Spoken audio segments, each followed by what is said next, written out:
All right, here we go. Okay, hello everyball or every cabbage, and welcome to our Alabaster Dawn Gamedev stream.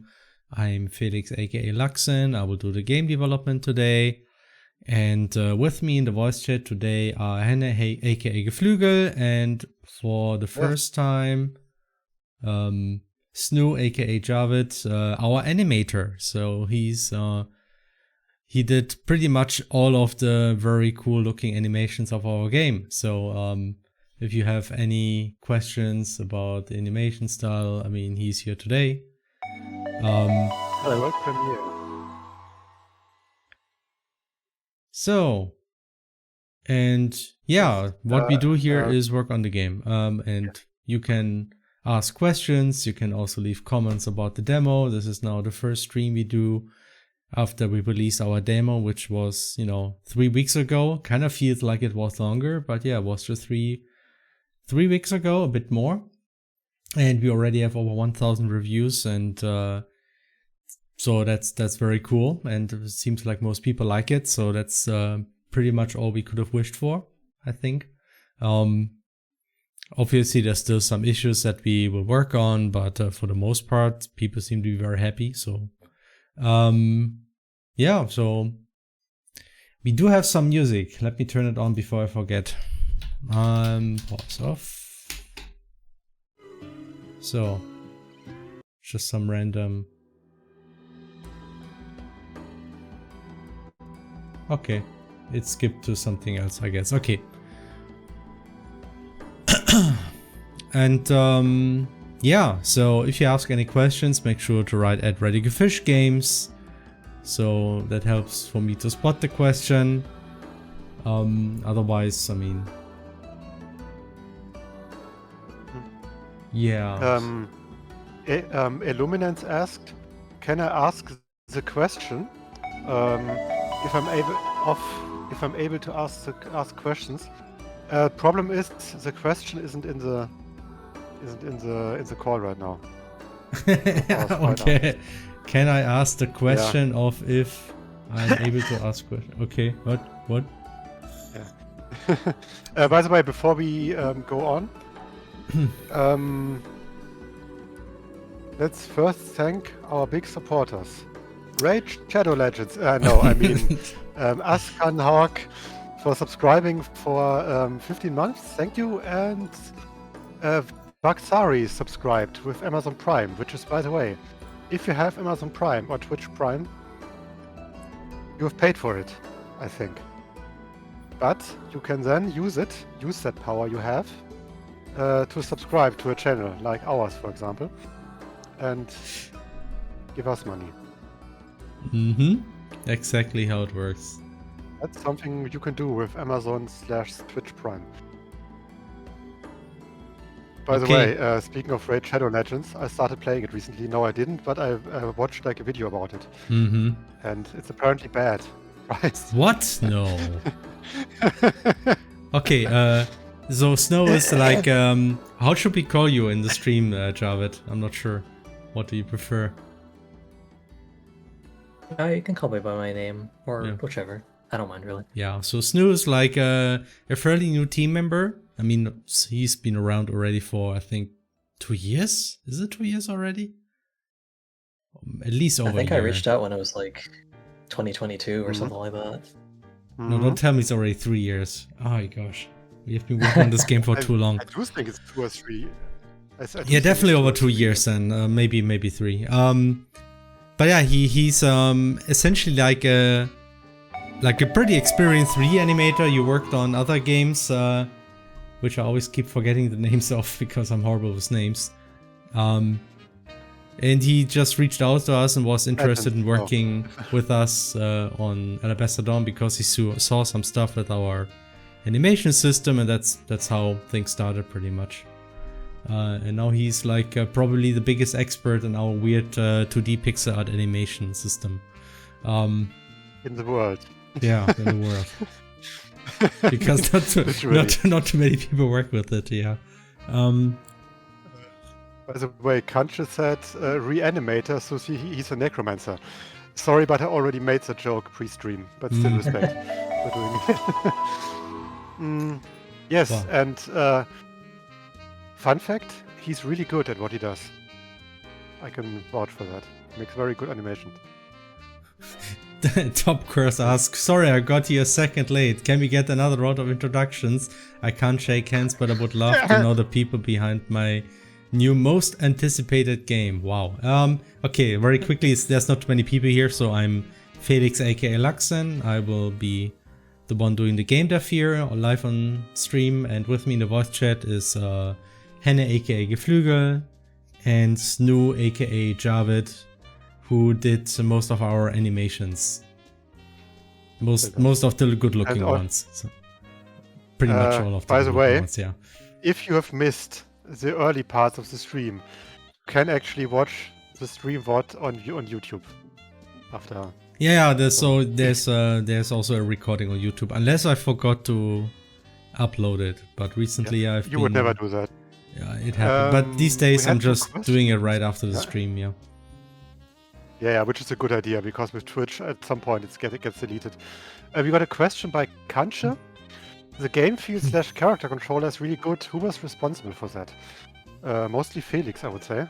Yeah, I did most of the camera controller, I think. And I mean, this thing has been iterated over for a long time, and you kind of feel it. Because I actually, some time ago, I played like a version which was, I think, 3 years old. Like it was early in the production phase. And it really didn't feel that great. I was actually kind of surprised, like, wow.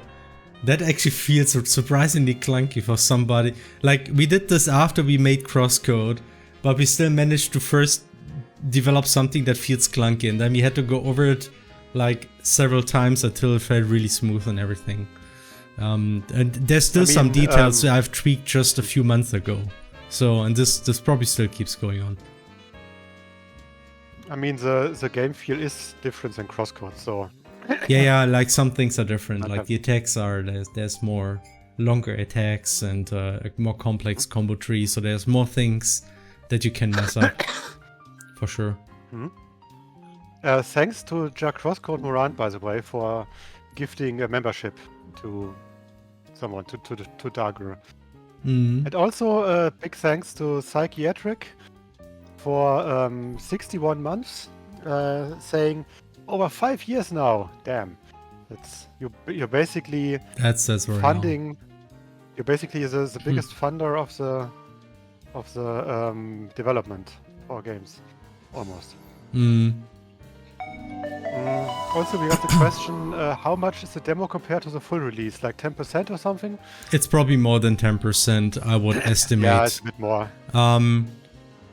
Yeah, like I would guess the length might be around 40 hours, at least.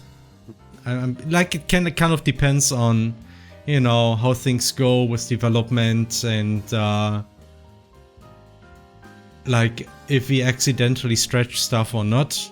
The thing is, we want to be a bit more focused on the main story this time, but the main story in turn will be somewhat more evolved compared to Crosscode. There will be more stuff happening compared to Crosscode. There will also be more plot twists and more interesting twists and turns. So Crosscode had some very, very cool story moments, but it also had like a lot of like, you know, moments where not too much stuff was happening. So it was mostly just, you know, a bunch of characters playing the MMO and having fun together, which was also nice for some people, but there was a lot of stuff in between. I think I actually should make the music a bit quieter. Oh yeah, Jav, just so you know, the fretboard might be very loud for you. You can just reduce the volume in case you didn't know. It's always that it's that loud by default. So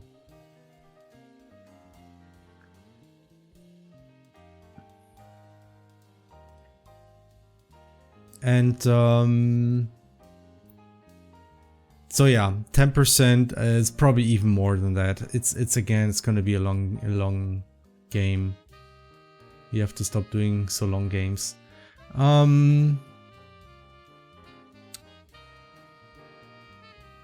So let me see if I missed any questions, because I feel there was some stuff. Let me just quickly scroll through. Did we say thank you to Atzkanhawk? Acekanhawk? I don't know. Anyway, they I thanked those people already on the top. We haven't thanked Vervin for saying 7 years. Wow. Right, 84 months. That's a lot of time. OPR7 asked, how did demo release go? And I would say it went really well overall. I mean, like the beginning was a little bit stressful, but that was to be expected since it's the very first time so many people played our game. So there were some issues we had to fix quickly. But otherwise, I would say it worked. It went surprisingly well. There's a question by Jacques Roscoe Morant, Javed. You asking if you can animate Ja Morant and accidentally add them to the game files. Yeah, that's like an ongoing thing here. Somebody's hoping for Ja Morant to be in our games at some point. That would cause no problems whatsoever in terms of definitely not. Personal image rights and stuff. Okay. So, okay, let me quickly.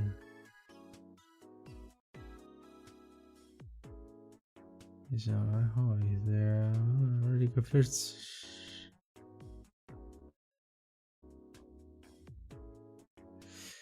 Actually, I've been wondering how you lot came up with the name Alabaster Dawn. Any history behind it? Yeah, just a lot of suggestions, and we actually had a very hard time deciding on the title for the game. In the beginning, we just wanted to do something which has the name Terra in it, because for us Terranigma was like a big inspiration. That's why it was called Project Terra in the beginning. But it turns out we had a hard time finding a good name with Terra that wasn't already used, because it's very widely used in games, the word Terra, and like nothing really stuck. Everything felt a little bit too generic, or something else didn't work well. So we gave up on that, and then we decided all kind of stuff. And Alabaster Dawn was kind of interesting because in the beginning, and for me at least, the very first time I read it, I didn't like it. But then after some time, I got used to it and I started liking it more. And then I realized that this game is extremely unique, because there's pretty much no game out there that uses the word alabaster. It's a very unused term in gaming. So that's why at least for me, that was one big argument why you would use a name like that. There's also some story connection, but we obviously will not say it.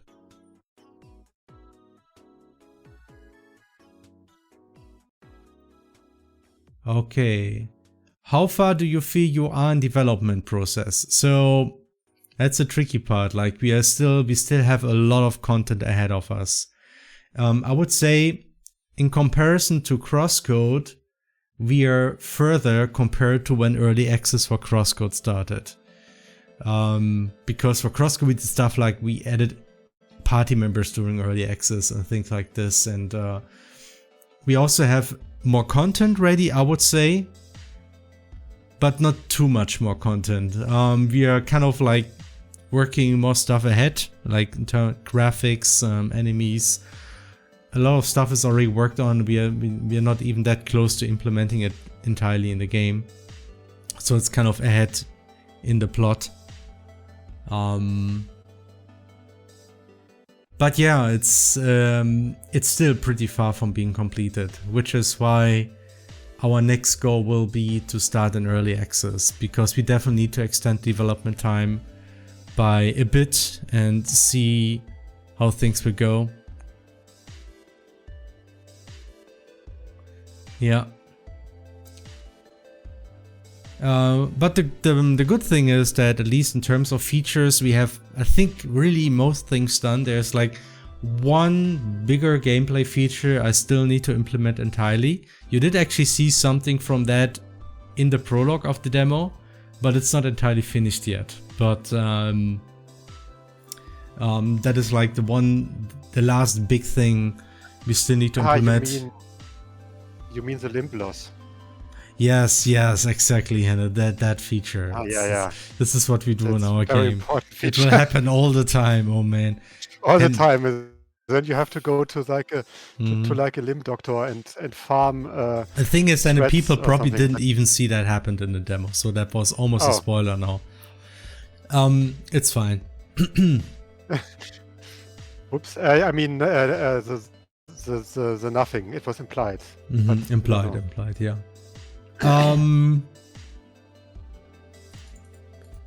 So how do you, oh gosh. So, oh geez, that's long.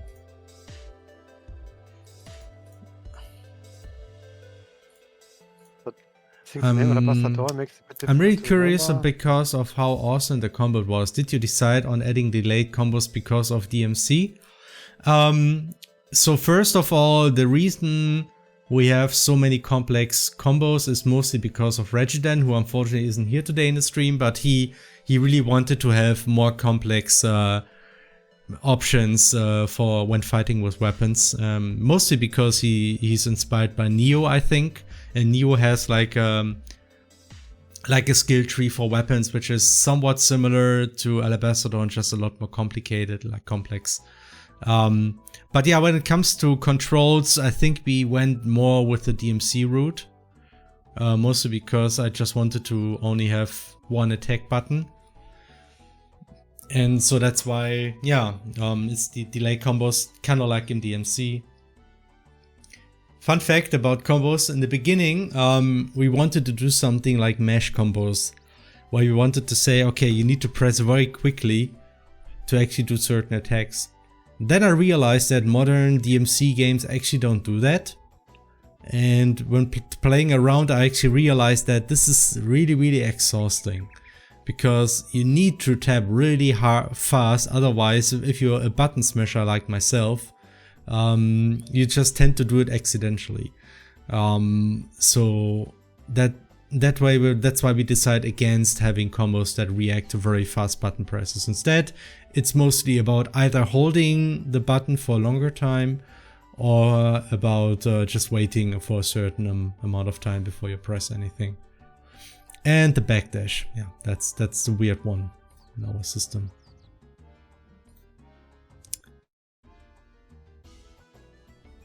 I probably watch the streams a lot less than you though. Yeah, I mean, it's very long streams, so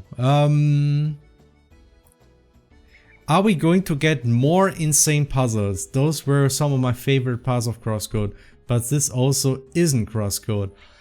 The puzzles will definitely be more complex than what you saw in the demo. The demo essentially just showed you like an introduction to some of the first few basic mechanics.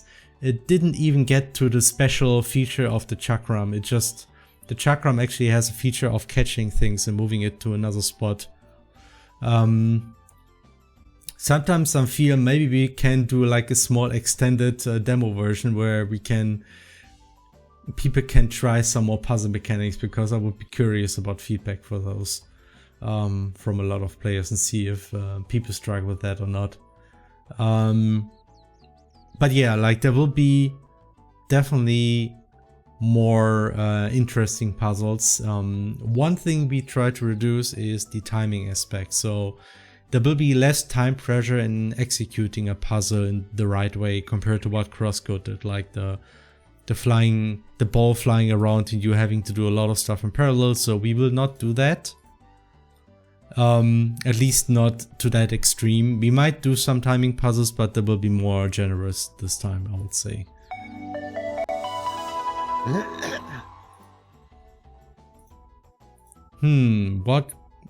What could those plot twists be, Radicalfish? Yeah, I wonder, right?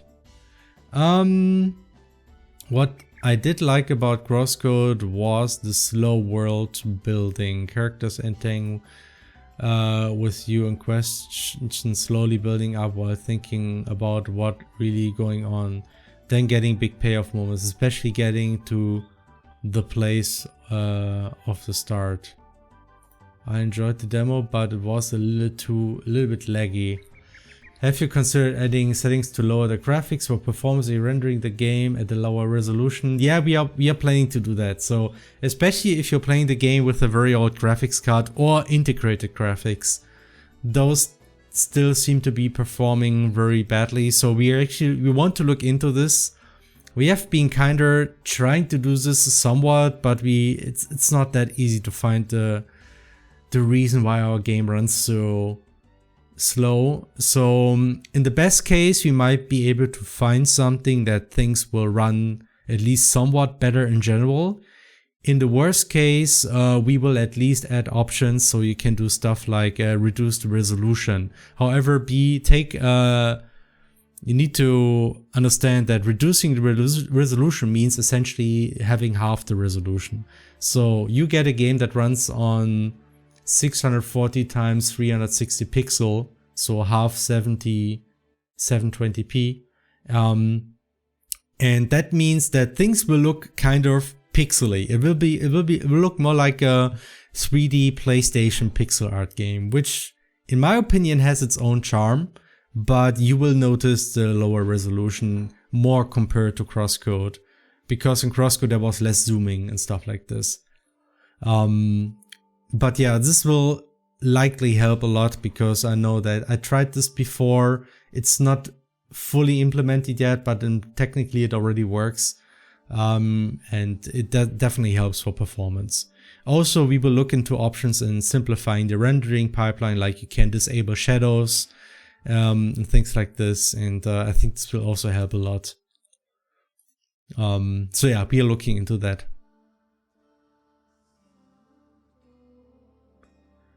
Will you do the linear exploration, linear type of story like you did in CC? You have nice CC community. It will be sad if people not play Alabaster Dawn. I mean, it seems so far most people in our community seem to like the game. Obviously, it's different, and its setting is not the same. I mean, we wanted to do something else because the MMO setting. I've said this before, but doing interesting stories in an MMO setting is weird. It's not easy unless you say, screw it, you're now caught in the game, you can't get out and you will die when you stop playing. But we don't do this because it's kind of dumb, I feel. So that's why I wanted to do something else. And yeah, the setting is different. But otherwise the game, I think, is very similar to Crosscode in many ways. And there will be like the linear exploration, linear type of story like you did in CC. Yeah, it will be pretty much the same. There will be linear sections, there will be exploration settings and linear sections. I think the difference is that there will be hopefully more interesting story sections in between the playtime, because Crosscode had like very long exploration sections with very minimal interesting plot moments, and we kind of want to avoid this time. Mostly thinking about the jungle, you know, having 3 dungeons with some quests in between. That was like, a lot of people didn't like this part too much, which I can understand. Long time watcher, first time commentator. Greetings from Germany. Hi. Hi, bit of Baileys. I know what the plot twist will be. It will happen. Yeah, obviously. Yeah. Oh, that's interesting. That's. Thank you so much for making Alabaster Dawn natively compatible with the DualSense controller. It is! Oh, that's great! I mean, you're probably just lucky with drivers, let me just say it like this way. Because gamepads are just... I don't know, like, especially when you're Linux, it seems people have a lot of issues with gamepads, and I'm not really sure what I really can do at this point. It seems, I think the only real solution I can see is that at some point we upgrade and Node WebKit and they somehow decided to fix those issues somehow, because otherwise I don't see a chance for us to really fix this properly. But yeah, otherwise it's actually using exactly the same stuff you used for crosscode. If it doesn't work for crosscode, then this is mostly because it's just an older version of Node WebKit.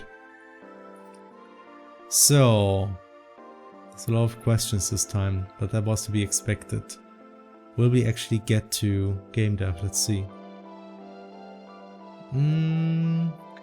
Yeah, the chat is really active today. Yeah, I mean, it's the first time after we released the demo, so that's to be expected, right? Lots of people complain about the demo being bad, damn it. Yeah. Terraligma. Terraligma? That joke has never been done, Felix. No, that never happened among us, never. That also never happens spontaneously in the office. No. More like Terraligma. Can we get the demo on consoles, please? I don't think demo consoles really do demo versions unless the game is about to release as some kind of way to advertise the game. Alabaster Dawn is not about to be fully released. I'm sorry. It will still take at least 2 years. Let's be honest. I thought it was almost done. Yeah. So that's why it will take some time. We do plan a console release, but the demo for now will only be on PC. I mean, I think I have seen some demo releases on consoles, but it definitely has some stricter conditions. I wonder how many people confuse this game for a One Piece game. Wow. I mean, that's like the one place where Alabaster is actually used out. Yeah. It's not even in gaming, but you know, tapping into the One Piece community is maybe not the worst thing. So, it's probably fine. Just you wait until we will get a shout out from Oda at some point. Played the demo, really looking forward to the whole thing. Thank you. Had to think about that too. Or Alabastia from Pokemon, but that's Alabastia. Okay. No, yeah, Alabastia. Actually, the way we came to the title is when we ate together, and then everyone ate noodles, and then there was pasta, and everyone had pasta. So it was like, alle pasta, and then we changed it to Alabaster. And then we were like, yeah, that sounds amazing. Yes, exactly, Hannah. I think the name Alabaster makes it a bit difficult to remember. Yeah, I don't know. I think it's really easy to memorize. Especially it's easy to spell, I feel. Like it's if you hear it, Alabaster, it's mostly just A's and an E. So I don't know. I mean, obviously names are always a tricky topic. Some people will always not like the name, others will like it. It's I'm just happy we have got this over with, honestly. It's no Alabaster Dawn, no way to change this now.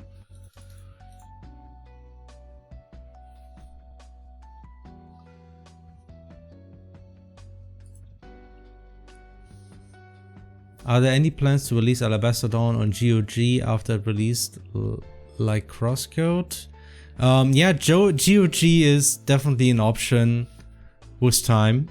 For now we will focus on Steam, but we are open to a GOG release.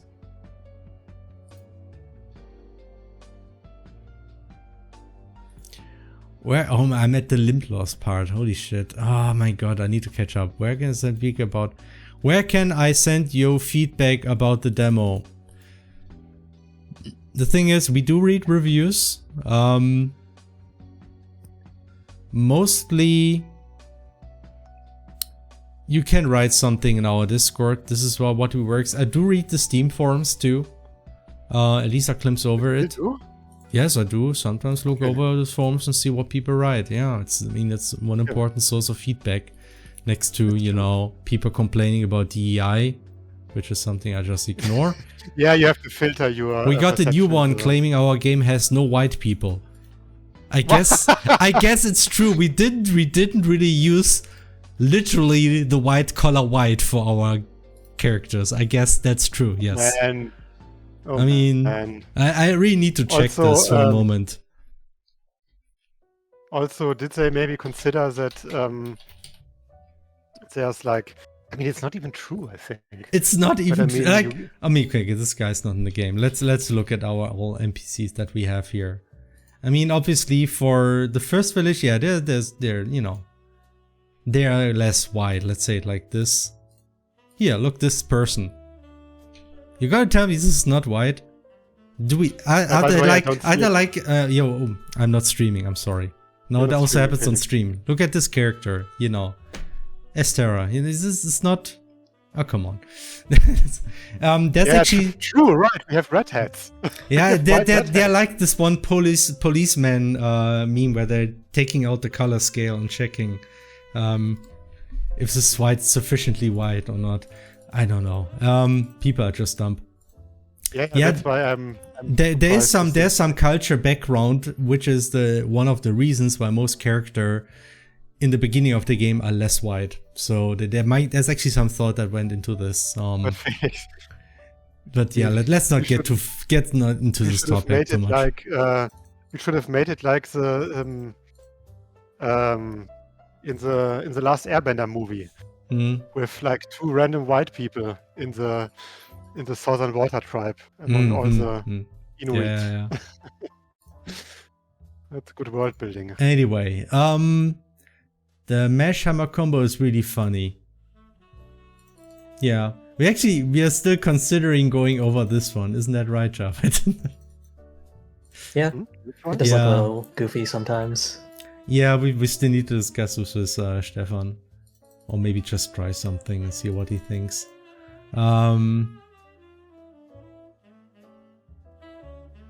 The stream did not start for me. Gotcha. Okay. Hello, can we get the demo console sort? But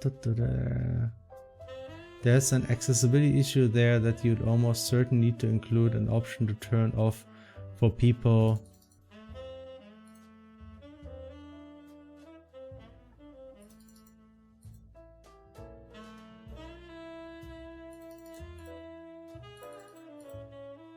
Is this about the limp thing? Like the accessibility issue? Or what is this about? Vervin wrote something. There's an accessibility issue there that you'd almost certainly need to include an option to turn it off for people with RSI. What's RSI? Research and Robert Space Industries. I think they made stuff. Yeah. Relative Strength Index. Or maybe that was about. Oh, this was about the meshing button thing. Yeah. I mean, that's part of that's part of the reason why I wanted to not do this, because I also noticed even myself that this is really exhausting. So yeah. Okay, now I got the context. I'm really out of context. Sorry for assuming weird stuff, but I'm really behind questions. Oh, that's what I like to hear. So I mean, okay, come to crosscode. Getting used to new controls is weird. Yeah, it is. I mean, it even was for us, to be honest, once we changed things. But you do get used to it after some time. And the sad news is once you do, it will be hard to play crosscode again. Let's be honest, crosscode doesn't have a very common control scheme. I think it's actually, for people coming from the outside, it's weird to actually dodge with a mouse button. But something I still want to look into is at least give the option to bind mouse buttons. I think it's doable. It's a little bit more tricky, but at least for stuff like attacking and dodging, you might be able to actually map this onto mouse buttons if you really want to. So yeah, that's something we will still work on. Probably for the best, but I kinda love the time puzzles anyway. Yeah, we might actually do some time puzzles, but we might make them more optional so people are less triggered by them. Unless they're completionists, then yeah. Guess they're unlucky.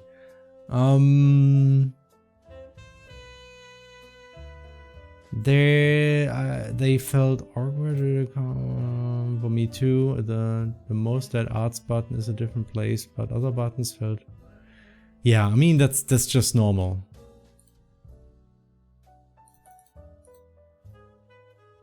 Yeah, like top curse, like what I said, crosscode actually is the weird one because a lot of games use, for instance, space for dashing. I feel for mouse controls.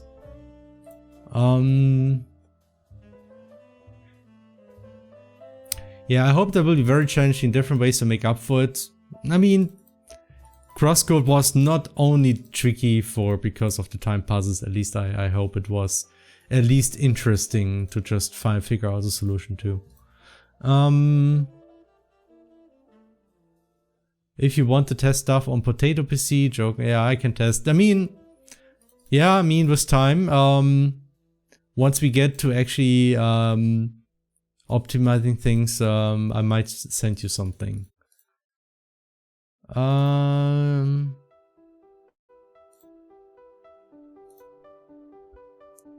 7 points on lore theory so far. Thinking carefully about what little detail the demo offers. Oh boy. I hope you didn't mess up some of the details.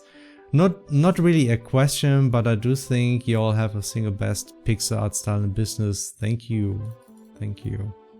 That's quite the praise. Okay. Okay, thank you for the demo, it's really awesome, but there is one question that's bugging me. What are your plans for the difficulty curve? Because the one boss really swept the floor with me and the first few times.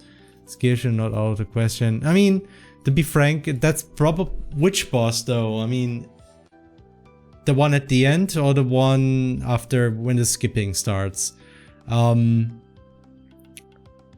the challenger happens after a bit of, you know, whenever the game jumps, you're actually missing time to practice, which is why after this, when the skipping starts, things will feel rapidly more tricky. And especially for the one in the dungeon, it's actually possible that this one is in general still a little bit too tricky, and we might still fix some stuff for this one.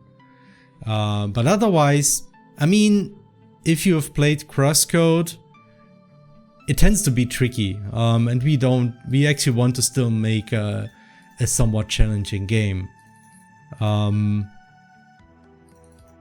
So I don't want to necessarily promise that we will make things a lot easier compared to this. We need to find a good balance. That's just something I'm aiming for myself, is to at least ease in the difficulty a little bit more, right?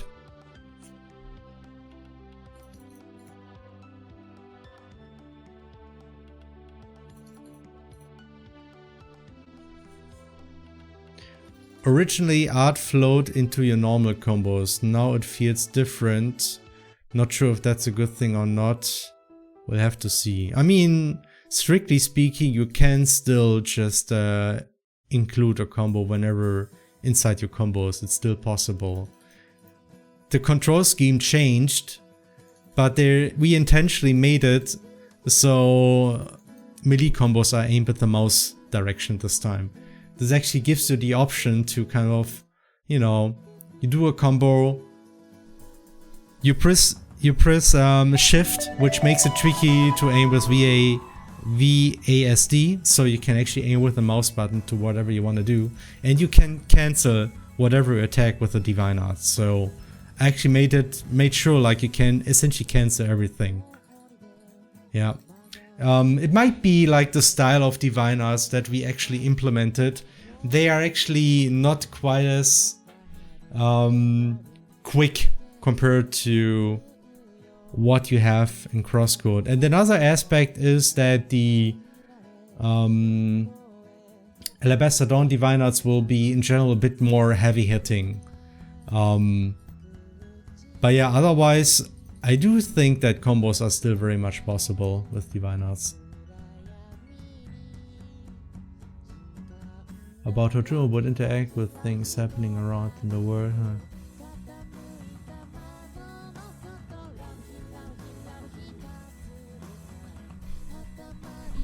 I remember asking last stream about how Juno would interact with things happening around in the world.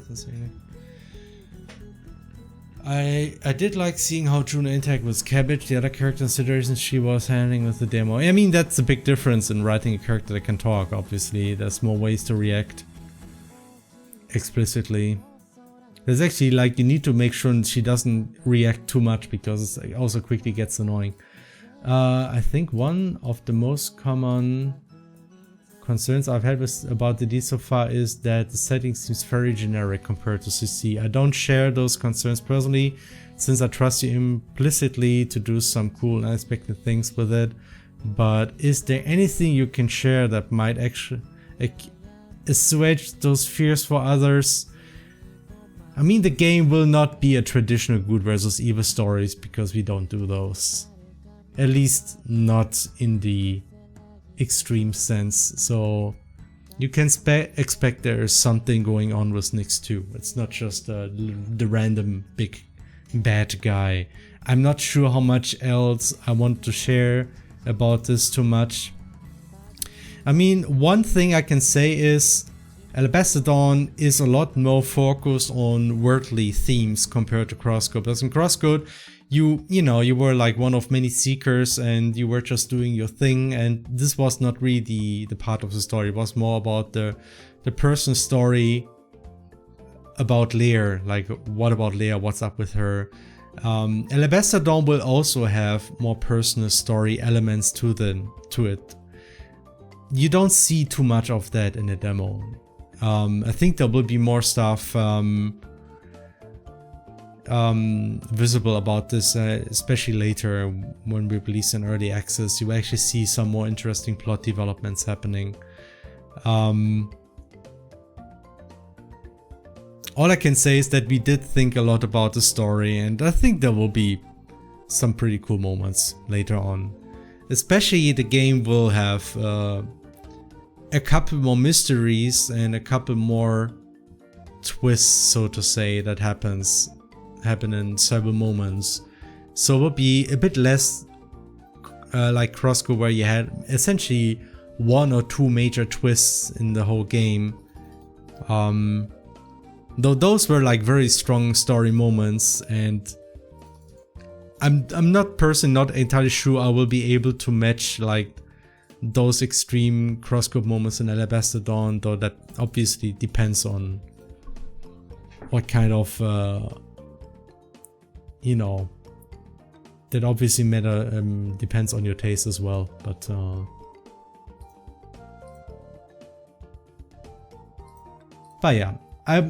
yeah, I can understand that the setting seems more generic right now, but there will definitely be more to it. There will be more to it, I think. I mean, I know, I just hope that people will agree. Me too. By the way, how far are you? I need to stop talking. I need to stop talking. I will henceforth answer all the questions, but I'm not sure how far you got. Did you already thank Rough Riffs for the 6 months of subscription? I don't think so, no. Dropping in to say hi, demo was excellent. Thank you, and thanks for the support. I don't have any more.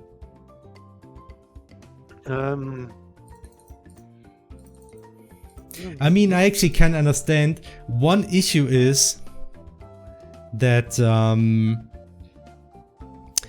like the word chosen, because, you know, having the chosen one fighting evil is, you know, like the most cliche thing you can do pretty much in an RPG story almost. But there's like in turn, having a chosen is like a very, very nice excuse of having the one person who has to do everything, and it actually makes sense. And the big point here is I like to write my stories in a way that everything at least somewhat makes sense. And something you can expect is there will be a reason there's only one chosen. Right? It will not just be because there will be a reason for this. There will be a reason for a lot of stuff in the game. Other than, you know, people can build stuff very, very, very fucking quickly. There will probably be no reason for this, but yeah.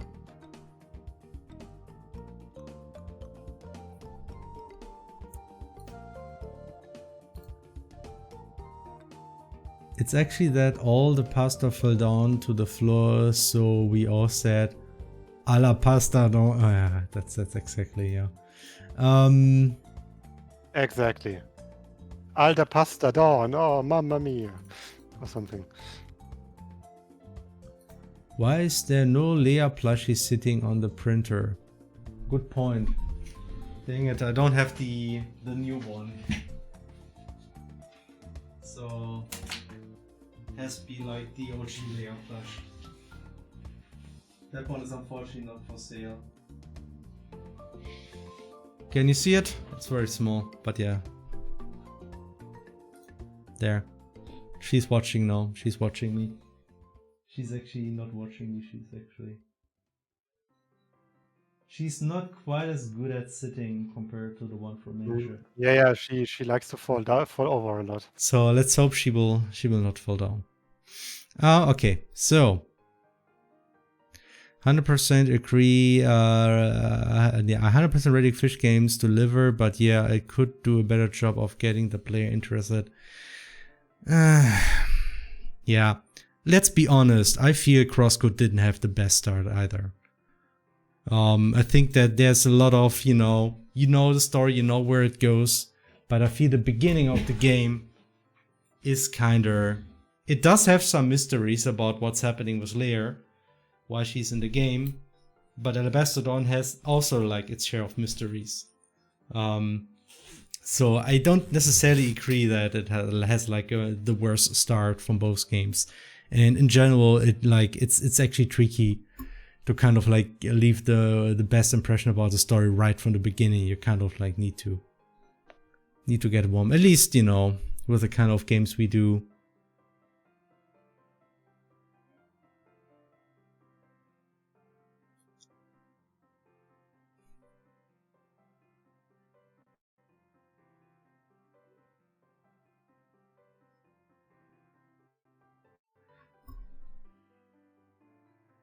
That's why I'm ditching said trope in my game. Maker isn't chosen or trying to save the world. I mean, you can do games like this.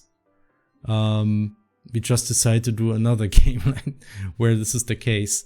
I mean, the big thing we wanted to do is to actually make a Terranigma game. And the big thing about Terranigma game is kind of like your actions have an impact in the world that make everything come back, people reappear, and you know, society is built up. It's literally impossible doing this without saying, oh yeah, this character must be special, because why is it you then? If does it just happen because accidental? I mean, that would be weird, right? Or like, you know, it just doesn't work. You need to have it chosen. So yeah, that was pretty much fixed that we will have something like that.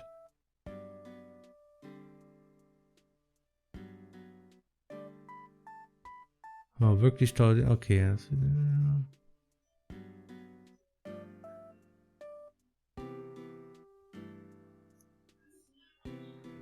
There is just no winning.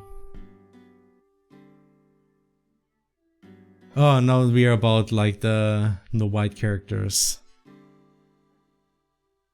With reached that point. Oh, she's beige. Yeah, okay, I'm sorry. I guess I'm also not white then. Oh my gosh, yeah.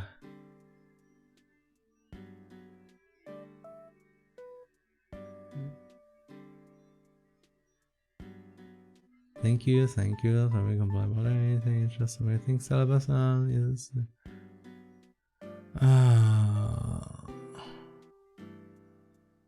Am I the only one who thinks that Juno's mom looks younger than Juno? Yeah, maybe she just ages fantastically. Or maybe Juno just has seen some things. I mean, yeah, I assume she has. Okay. Yeah, I'm catching up slowly. There's like things to add to. I think there will be no Gamedev stream today. I'm afraid. Yeah, at some point you will be. Yeah, I caught up. Okay, guys, stream's over. It's 10 o'clock.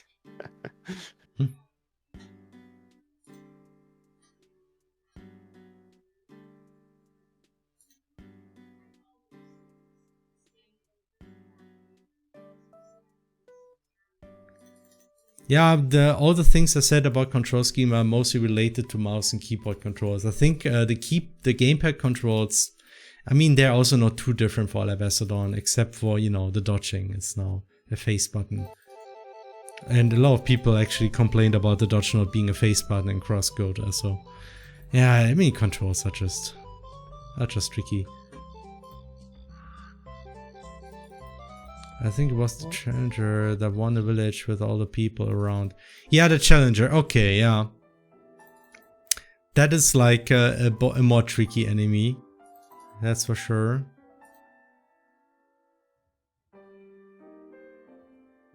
But yeah, like as I said, like the Challenger is tricky because the game suddenly jumps, and there were like a lot of fights in between that point and the Challenger, which, you know, so there is more a way to kind of like ease into the difficulty. But yeah.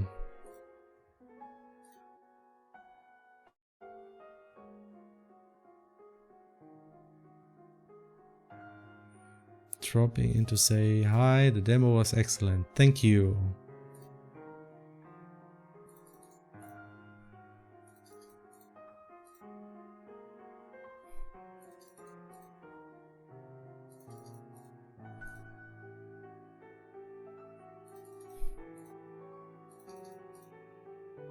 Can we skip the song with the vocals? Whoa, okay, I'm sorry. I already did, like... Okay, thank you. Years ago. Hey, played the demo. It was also getting on my nerves, that's why I skipped it. So. Dang, I just didn't hear it at all somehow. I was too busy. Yeah, because you were distracted by talking. Yeah. I'm hella behind. No, there will be no ultra wide resolution, at least for now, sorry. It can only give you more creative black bars if that works for you, but otherwise the game is really too much focused on the current resolution for me. That had it here, we had like modes for a long time.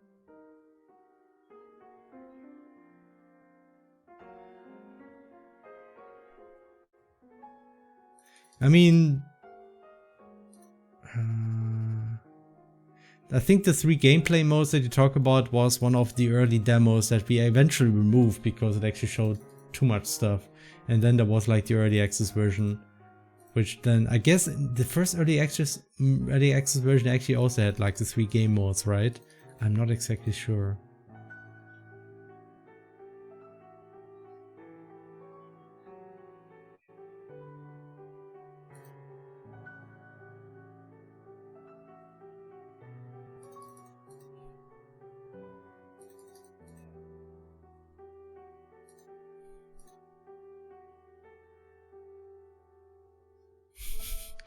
Yeah. The ultimate plot twist. It was all a game.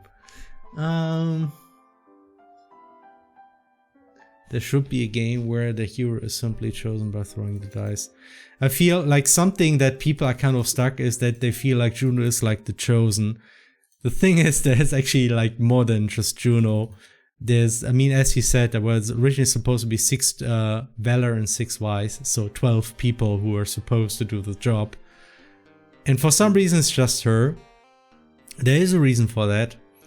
And it's also not just those people were divinely chosen, there was actually a whole training program. All of that happened before the game, and it's all stuff that we will actually show in flashbacks. So we really thought about a lot of ways to make the whole chosen setting a bit more sense, right?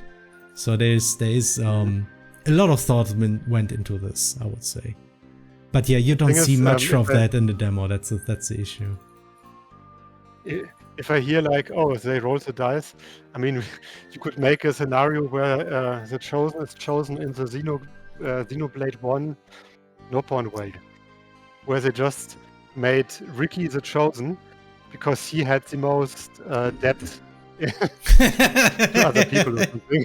Yeah, it's so indebted to everyone that he was chosen as the chosen ultimate hero who has to go on his quest to so they will relieve him of the debt he has. No, my gosh. Plus he also has like 12 children or something. Yeah. And a wife who's like handpacking him. That was such a cool thing. Yeah, Ricky was best. When did you come up with the AI story in Crossing? Because AI is now pretty mainstream. I know. I think these days I wouldn't do a story like this because there's just too much AI, so it's boring. I mean it's, let's be real. Leia is like a real actual AI. Yeah, that's true.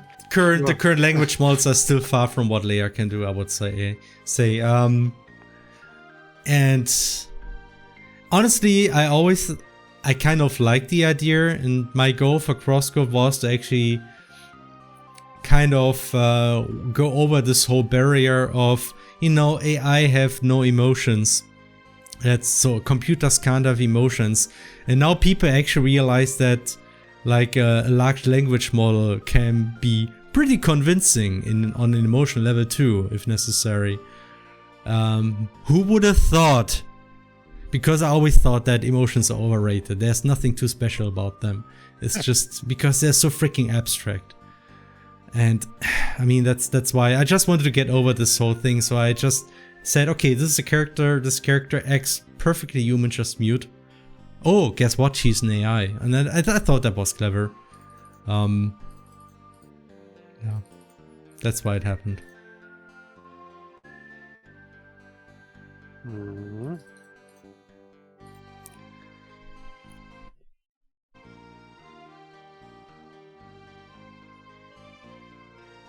I think something like the CrossCode tool could actually work in real life as long as we have brain interface. Yeah.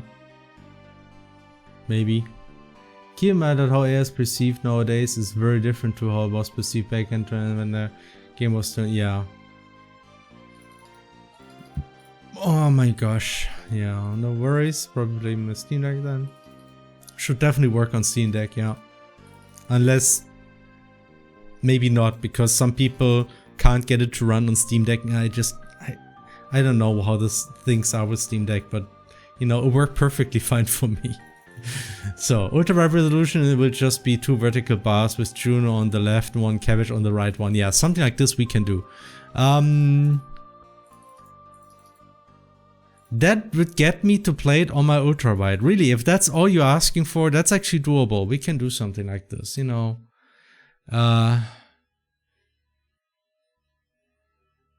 Yeah, let's see. We can think of something.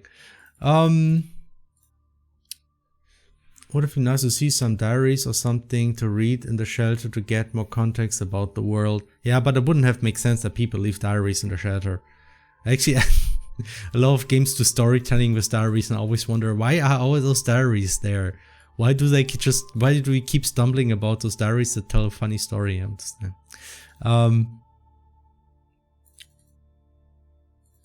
Yeah, like something we actually still want to work on is actually I mean, we did add a fair bit of NPC dialogues to kind of give more context, but it's still something we can actually work on. I was actually thinking about just Nadir Henna having an NPC who's actually sitting inside the shelter, just waiting, talking about something. Sure. Yeah. I think that would work really well. Yeah, LMS are just search engines and trench coats, kinda. LMS can't hack you like Leia can. Yeah, that's true. They need instant matter for that. Then why do your stories make me cry so much? Enemies can't kill God. Leia can. Hi, any plans for releasing this on any platform other than Steam? I mean, for now, no. Though we could just provide a download at some point, honestly. Because, I mean, you can't just download the game by Steam, grab out the files, deinstall Steam, and you got the game. Because it just runs independent from Steam, just like Crosscode, by the way. So there's the non-zero chance that in 1,000 years someone out there is gonna make an in-right world. Yeah, it's definitely non-zero. So buying AD. Oh my god, I think I did it. Hoping the best for everyone, the dev team, the best for ambitious. Thank you. I have dream list on GOG for it. Okay. Not everyone can download files via Steam. Yeah, I guess if you... Oh, it doesn't work on your computer. You know, I have to see how easy it actually is to get on GOG. If that will already give us a presence just with the demo version. I mean, otherwise, again, we can just provide the download link. That should hopefully work. Yes, I'm done. It's too late. It's time for the game development. Wait, what? What's development? I don't... what? Let's make quieter. Oh, it's the second dungeon. Ooh. It's like the first dungeon, but green. Yeah, anyway. That's one part I wanted to work on.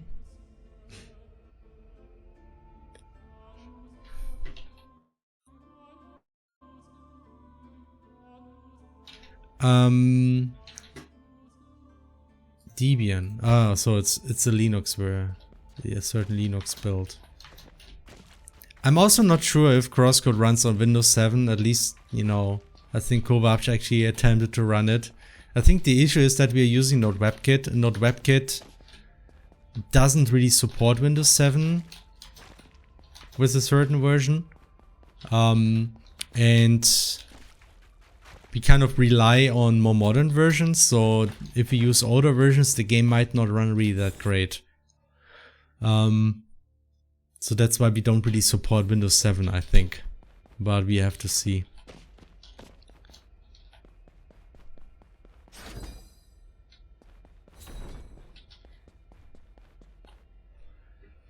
It only took an hour to get to Gamedev. Yeah, looks like it. Sounds like it. Okay, so finally I can stop talking.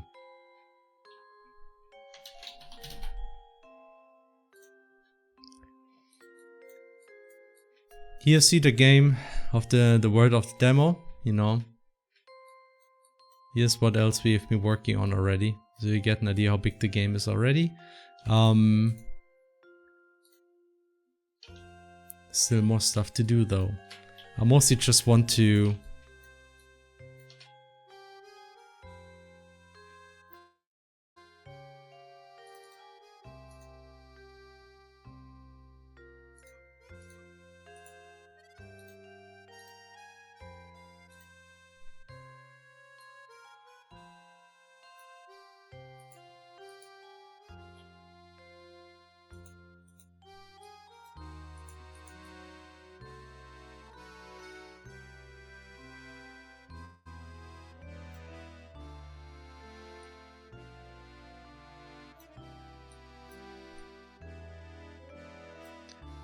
Yeah, just first working on something with stone structures here.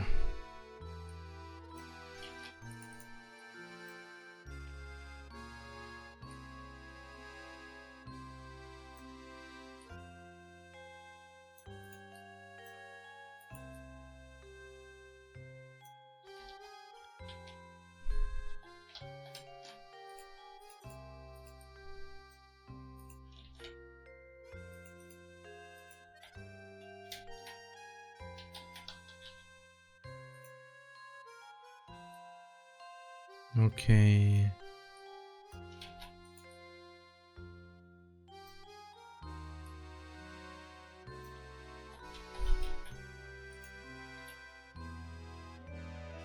I can actually just use this feature. Nice.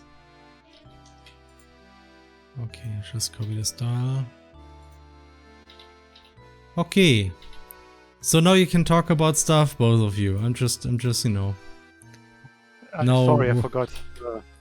You forgot you're here. I forgot Unlucky. I was here. What engine? Did you answer this already? What engine we're working on? No, I'm not answering questions anymore. I stopped now. I'm just working I know, on the game now. the question is rather if you answered it already.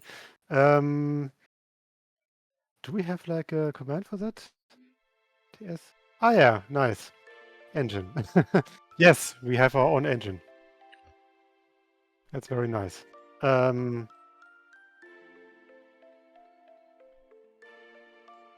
love the game, but I hate that bull. Which that one. Yeah. I wonder who did this quest. one. I wonder who did this quest. Mm. I say running around in a blaze bull costume. Yeah. Actually, I was really proud of that boss and that mechanic, but then I did the usual mistake of just testing it with a mouse and keyboard and not with gamepad, and that boss might really be much easier with mouse and keyboard because like aiming quickly and in an angle is pretty important to that boss. That might be a bit harder on gamepad. Okay, but I think... don't worry, those kind of mechanics aren't really a thing anymore in Alabaster Dawn, at least not in that way. Yes. Yes, that's it. What do we have? Man, I'm sure looking forward to finally getting back into development properly after my away time, where I had my laptop in theory and wanted to work in theory, but I don't know. It just didn't always work. Hard to get. It's sometimes difficult to get into work properly in an in an unusual work environment. Yep. Yes. But now you will be back to the usual work environment, where I'll be there and we'll make sure you work, maybe. What? Work? Oh yeah. I mean, I was in the office. Yeah, I myself wasn't because I didn't even write you, but I really didn't. I wasn't that well on Friday. Yeah, no worries. I mean, I knew that you were not there until Thursday, and on Friday I was like, yeah, maybe he comes or maybe he doesn't, and I was able to survive on my own, Felix. I had my own food. I wiped my own thingies on the toilet, and I'm a big boy. That's great, Hannah. But our heating is still not working, by the way. I know. I wrote them, they don't answer, so I don't know. I need to call them now. Yes, there's no usual way around it. Yeah. We'll have to repair the heating ourselves. Yeah, great. good luck with this, with that. Yeah. I suppose. I don't know where I should start with the swamp terrain.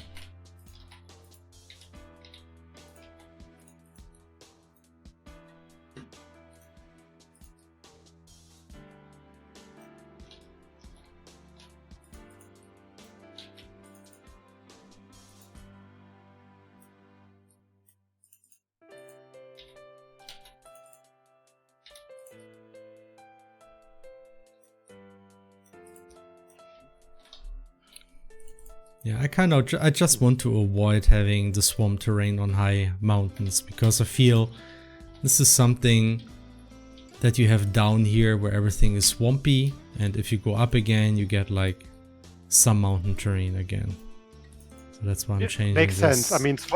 I mean that's one of the big attributes of like swamp terrain, that it's not very stable. So yeah, that's why.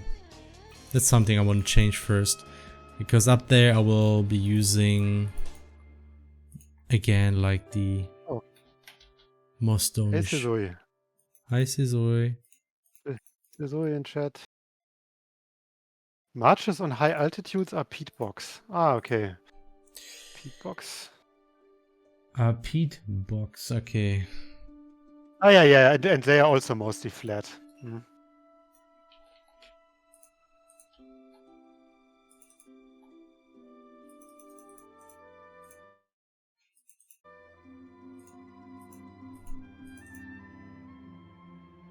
Aren't peat box also very, very rich in iron?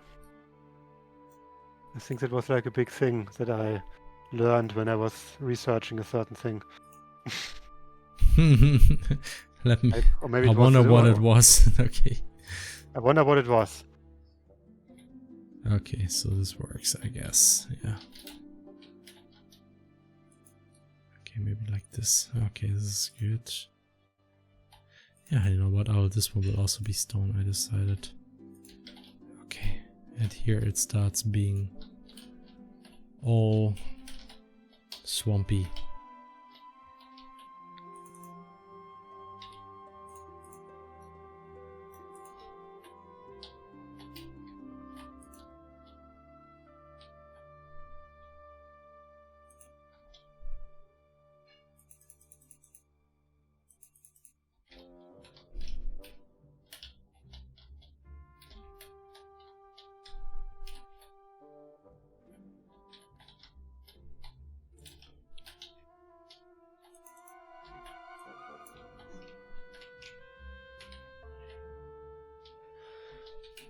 Okay, let me think. Yeah, I'm still thinking about how to do this. Because I actually would like the entrance to look a bit more swampy. Because then it looks more unique in a way. So maybe...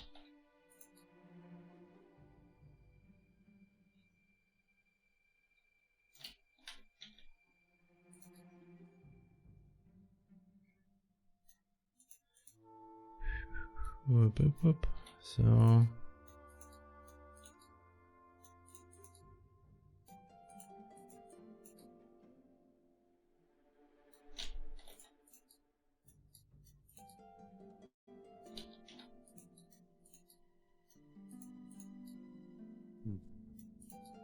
Mm-hmm.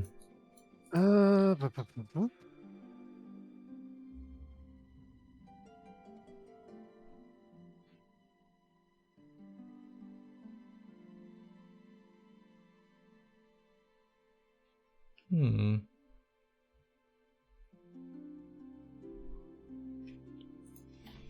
So, let me see if I now make this one swamp colored. Yeah. Just don't want to make this. It should be one higher though. Okay.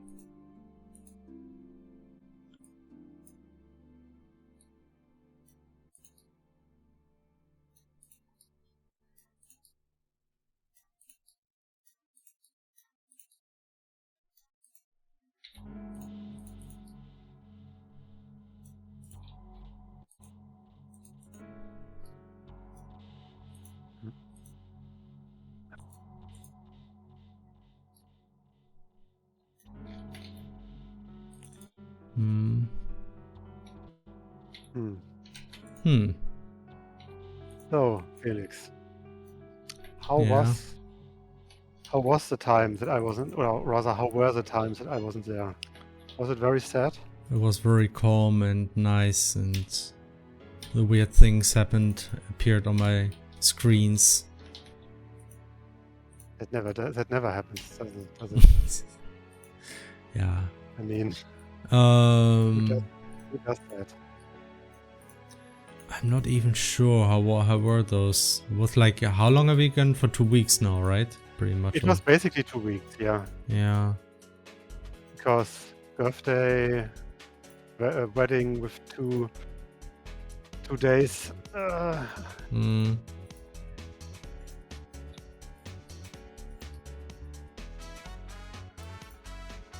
That sounds like Persona.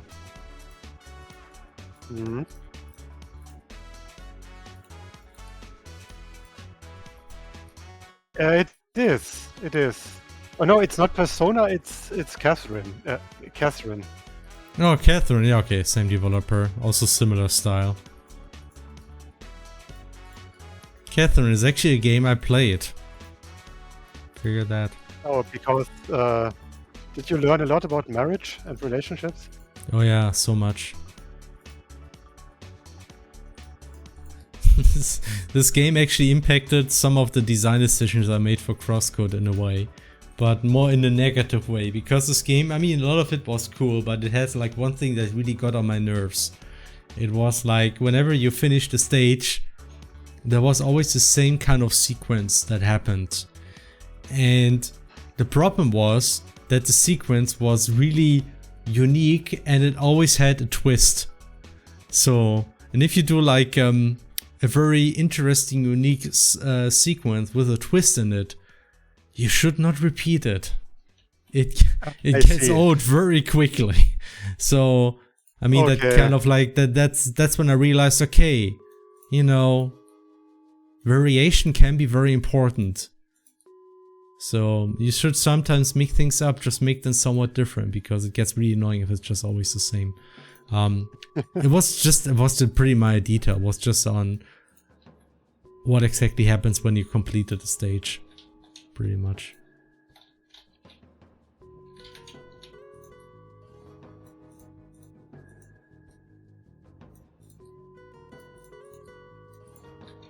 Okay, so now the swamp doesn't disappear quite as quickly. I think I will also make this one swamp after all, because there is a lot of water here, so it's, you know, it kind of makes sense, I feel. Swamp doesn't disappear right away.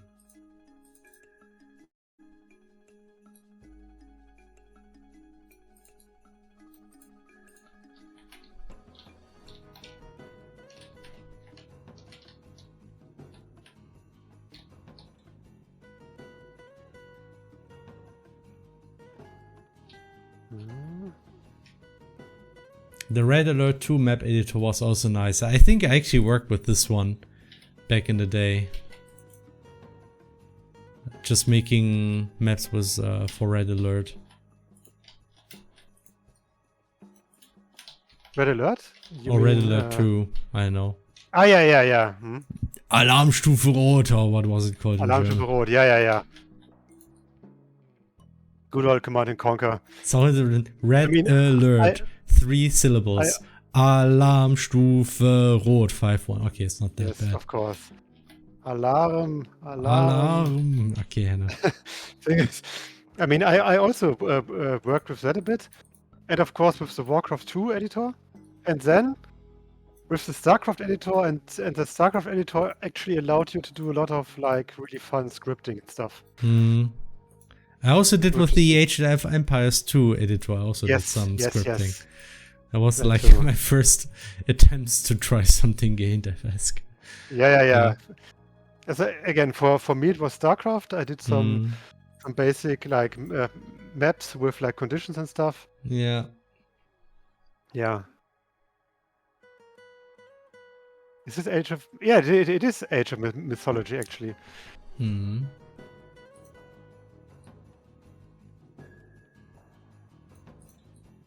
So, What have you guys been playing recently? That's a question that sometimes have been asked on this stream. Yes. Do you want to know, Felix, actually, what I've been playing recently? Maybe for the sake of talking about it in stream. Felix. It's always the same, right? It's always the same games, isn't it? Yeah. Oh, kind of. I think I did actually play something else a bit. But yeah, there was actually the Limbus Company Arknights collab event happened, and it was very, very good actually. It was really, unironically, basically the perfect way to make a collaboration event in terms of like how the writing worked, how they basically adapted the enemy design of the Arknights enemies and the skill effects and stuff. It was very good. So he's been playing Shrines Legacy, yeah. It looked a lot like Illusion of Gaia and Terranigma, yeah.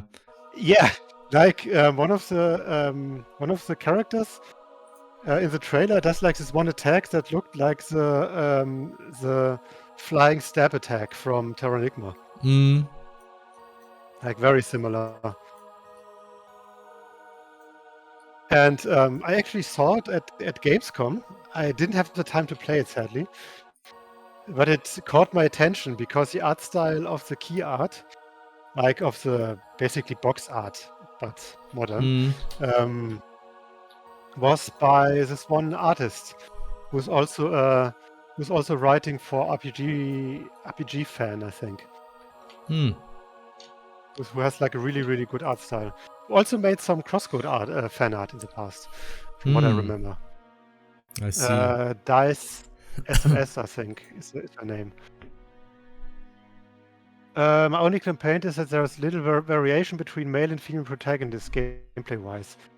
Yeah, I assume they wanted to make them feel very similar because of the co-op gameplay. I assume. I mean, I haven't played it yet, but it's a bit of a shame that they don't play more different, considering one is like more of a mage, I think, from her design. I recently got Leah to level 99 and I'm taking a CC break. I want to do another run soon. Oh boy. Getting the characters to level 99, yeah.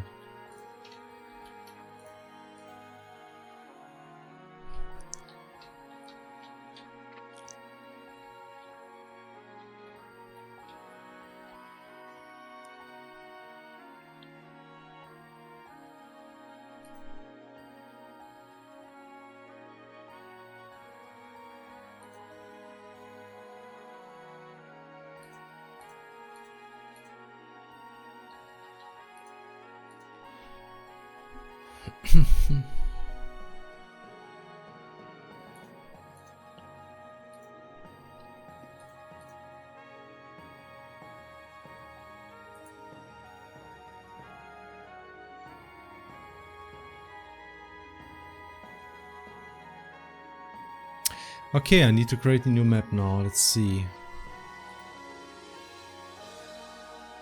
Swamp Center. I call the Swamp North. I decided I'll make a new directory.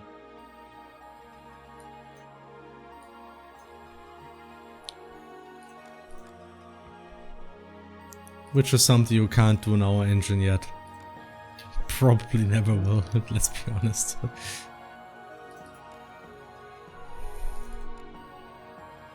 Even though it wouldn't be that much work, to be honest. Maybe we should do it at some point.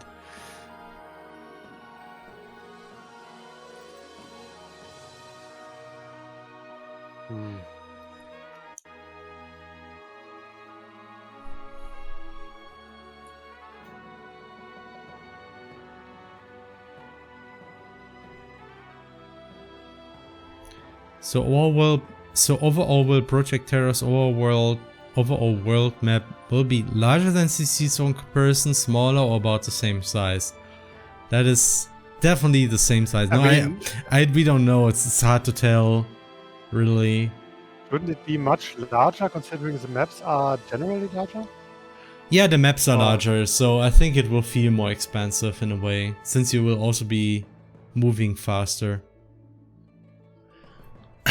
Though we do want to make things a little bit more compact moving forward, so maybe it won't be that much. And also stuff like Gaia's Garden were pretty huge in CrossCode, so...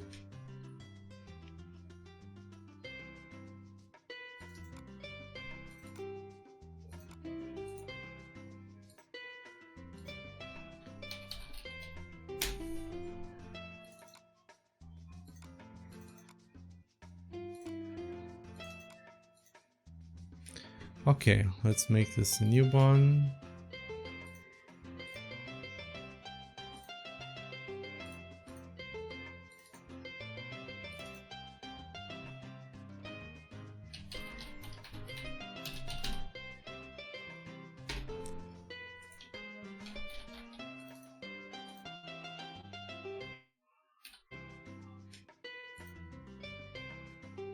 Swamp nature and hub nature. Ruins. Okay, we need all of those. In the same order, ideally.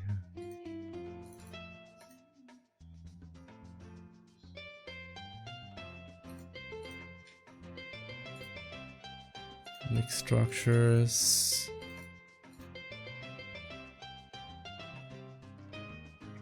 You can now also see... play a bit more... Hmm? Yes? I did also play a bit more Jagged Alliance 3. But not as much as I would have wanted. Hmm. Things are hard to. Tezui said, "What I will say is the Shrine's legacy does a good job with the atmosphere and the tension of your situation without spoiling the vibes. That's good. I mean, I heard very good things about the game, so." And it has co-op.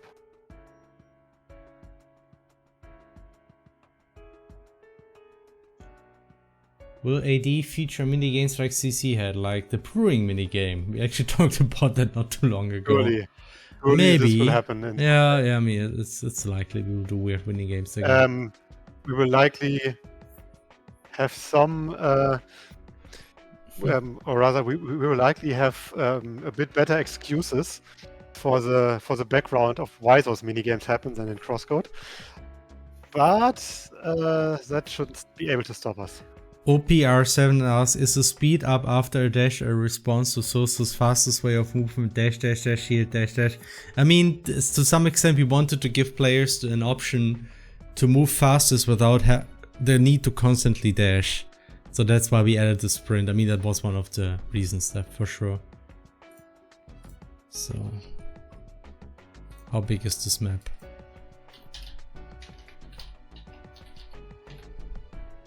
Okay, how big was this one? Yeah, that seems about right. For now. Wait. Damn, this is...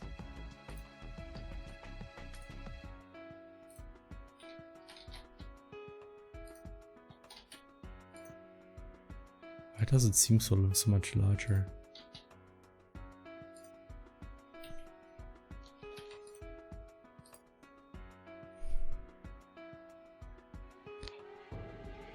I just need to check something. What was the... ah, yeah, that's what I thought.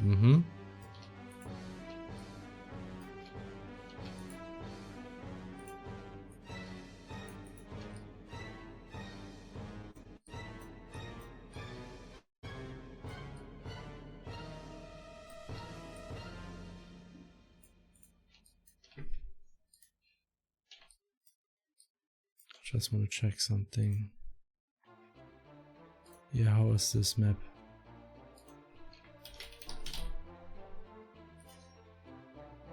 You're a little bit spoiled here, sorry.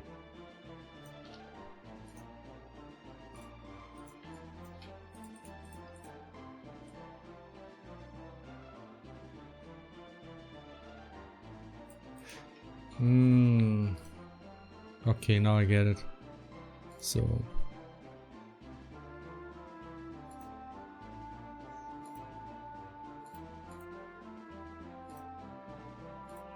Oh, it's actually the same. Interesting. Okay, yeah.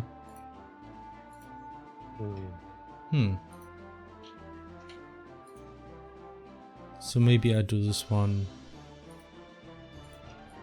8 about sea level, see how that works.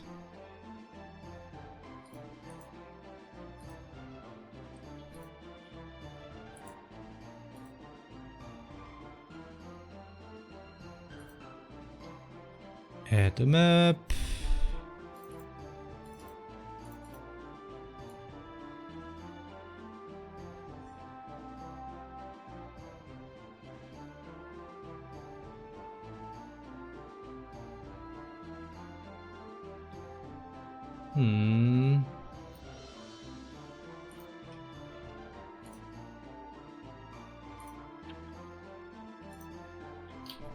I think this one really needs to be somewhat large, really, yeah.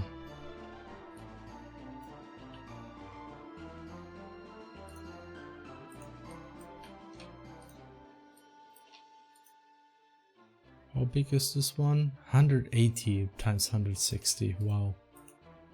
Update selected. How big is this one? Yeah, it's still smaller than that. Okay.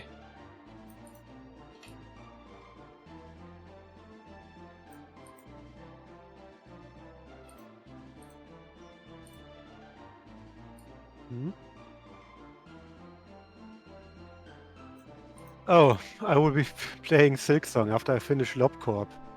Yeah, have fun and good luck with that one. No, Silksong. Yeah, with both games actually. Sentiment. Because Lobotomy Corp is also infamous. Yeah. How far did you get with Silksong, Javid? Actually, I beat it a few weeks ago. Oh wow. It Okay. it is a very difficult game. Yeah, I've heard. Me too. So, okay, it's saved now. That's a cool thing that we can do with our engine. We can now create those maps, overlap them a little bit. Then I say this one is a little bit over sea level. Save.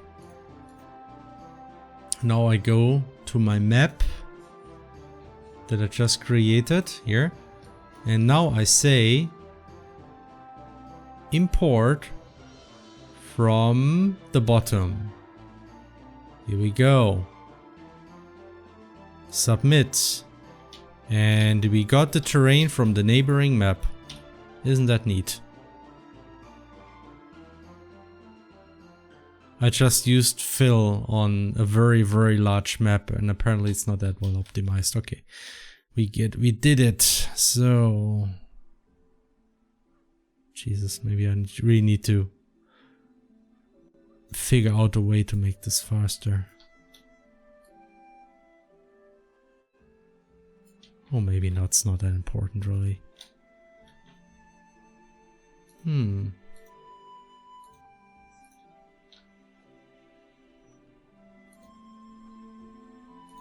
I just wonder, what about the aqueduct? It didn't really import this one. This might just be a bit too tricky, I guess, because it's a separate height map.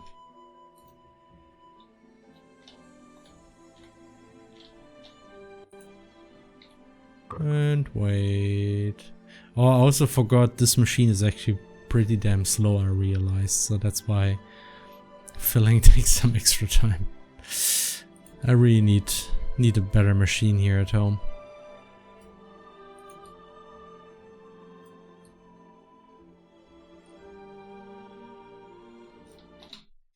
Okay, here we go.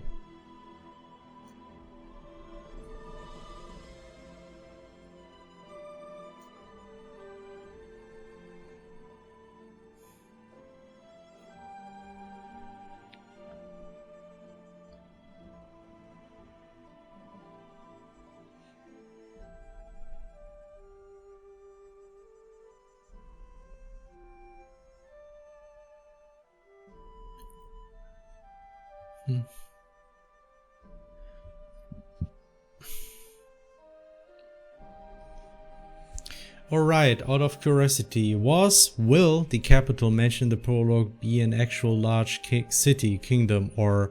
I mean, yeah, it's... let's not talk too much about it because I think it will spoil stuff. But you can imagine that the capital is supposed to be like a big city.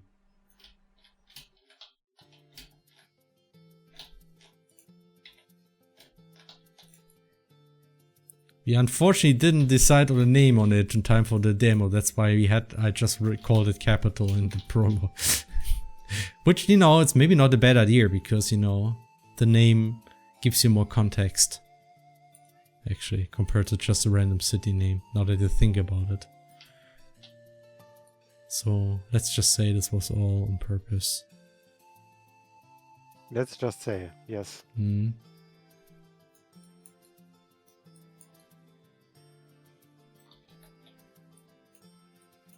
Oh.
Also, guess what I also played?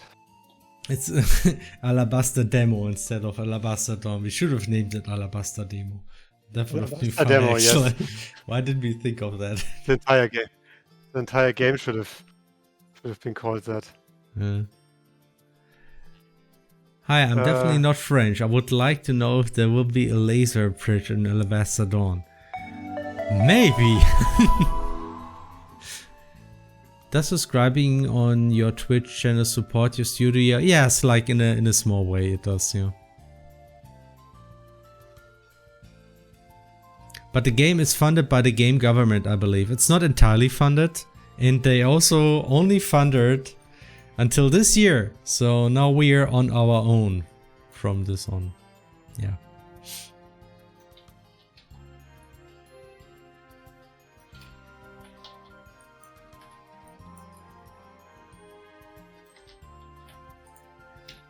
You can read a lot more about this in a recent Bloomberg article.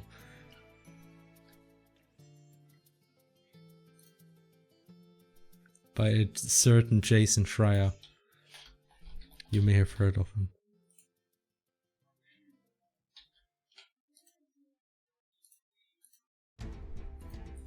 So, update selected.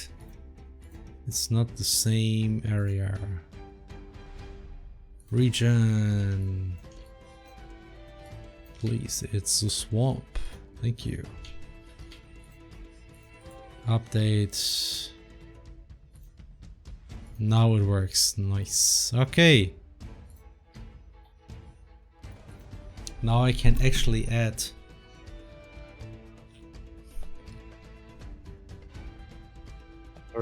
Yeah, it was a very good article with a lot of interesting things that were said. Mm-hmm. Oh, Felix, do you remember the soundtrack? No. Is that let me guess, it's Gundam? This one Gundam anime what we watched? It really sounds like that, right? It does, yeah. But what is it? It is the same composer, and you will hit me if you see what it is. Oh my fucking god, is this the horse girl thing or what is it? I didn't search like that. I just I can't see what it is. It's just it 2,400 meta proof. Right, it doesn't. It has a small, but it's from some movie I didn't watch. Oh, But okay. yeah, it's apparently the composer apparently did like the soundtrack for like a Horse Girl movie. Okay, I nice. guess. I guess. Yeah. But it's a very good track. It's like it sounds a lot like Gundam Aibo, Mm-hmm. which is always a good thing because it has a very good soundtrack. What I would say is that wait, my chat I didn't follow. I know y'all consider CrossCode to be a bigger success than you guys could have imagined, but I'm a little saddened that CrossCode didn't break 1 million sales. I mean, I'm sure if you count like the Xbox Game Pass people, Which are two, might have like which are over 2 million players. Like Yeah. those are like I'm I think sure- the users. I think those are only the ones that played CrossCode or maybe tried CrossCode. I don't know, because I think Game Pass has a lot more plays than just 2 millions. I think so. So- I doubt that it's just 2 million. So CrossCode did reach a lot of people. Yeah. I mean, it's honestly, it's enough for us to exist as a studio. So and that's the important thing. Obviously, more success is nice, but it's not all that Damn it. necessary right now. I'm so sad that we didn't like beat Stardew Valley in success. Yeah, it's really such a sad thing. It's like how many like game publisher CEOs think like, oh man, this game was like a success, but it didn't reach this level of success, so we have to close the entire studio now. Yeah. It was like I recently listened to a podcast, and it was about. Do you remember the animated movie Road to El Dorado? Oh, yeah, roughly. I never watched it, I think. Yeah. It was a DreamWorks animated movie, actually. And the podcast was, to a large degree, actually about like Jeffrey Katzenberg, the guy who left Disney to found DreamWorks, and how he was like, yeah, I was formerly in Disney, and we have so much talent that we brought over from the Disney animated Renaissance era. You know, the era that was super successful in the 90s with Aladdin and stuff. Mm. And then he told like investors, guys, we are making animated movies, and every animated movie that we do will make at least 8% as much money as The Lion King. And guess what? Guess That what? didn't happen. They were not as excited. Yeah. Mm. No, the thing is, the investors were like, maybe he's right. But of course, it could never reach that level of success because Lion King was like the most successful animated Did it say movie of all time. 8% or what? 80%. 80%. Oh my gosh! I heard 8. of the I Lion heard King. 8. I heard. Oh wow. Okay. Yeah. No. Okay, that makes it way less. Yeah, way less 8%. No, No, that sounds right. Okay. like imagine like someone saying, yeah, I have like a few guys who worked on Titanic. We have, or like Endgame. We're making a new movies, and every movie will be like 80% as successful as Endgame. And I'm like, yeah, okay. That doesn't happen. Yeah, it really didn't happen. Yeah, basically like that. We sadly, CrossCode wasn't as successful as Minecraft. Sorry, It wasn't. it wasn't. Fingers crossed. Yeah, Road to El Dorado. I mean, I think I've never watched it, but let's say I have absorbed a lot of its reputation and derivative works by accident. Because Okay. that movie has a certain cult following for some reason.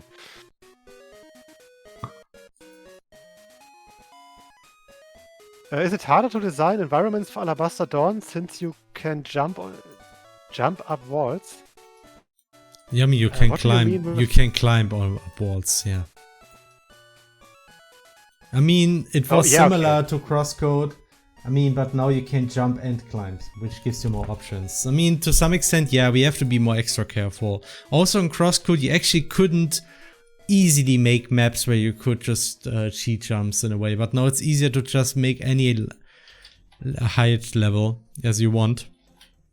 And this actually makes it more tricky to, so that it like gives you more options to screw up the map design in a way.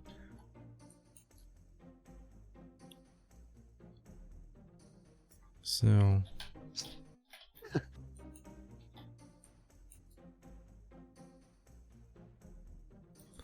I just need to copy something over to have a reference here a little bit.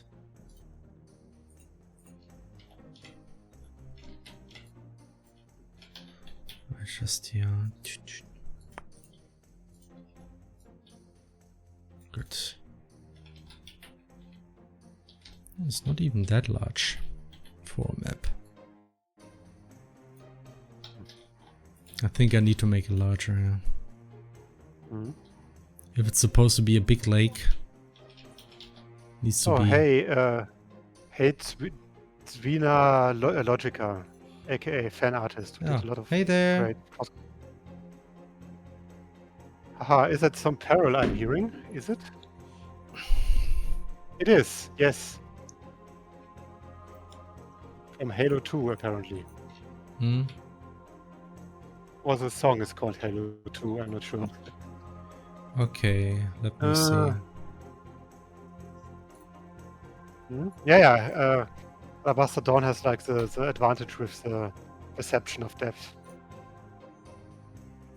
Yes, it's Halo, okay. Speaking of Halo, I also played this as always played Arknights, and also like the recent event was very, very good. Very good writing, very interesting sci-fi scenario stuff. Okay. And I couldn't stop laughing at some kids saying, "Hey, let's play Halo." Fun fact, the kid didn't mean the Xbox hit Halo with Master Chief, but instead some kids game that involved literal Halos. It's interesting how we started placing our maps. One of the southernmost maps in the whole game is placed at the center of the coordinate system. That means all the maps will go to negative Y space. Oh yeah. All of them. God damn it. Well, I guess we didn't like pay I that mean, much attention it's no issue. I mean, it's not like the numbers will be a lot huger. Yeah, I don't think it's to be a massive problem. No. It's a minus world, yeah.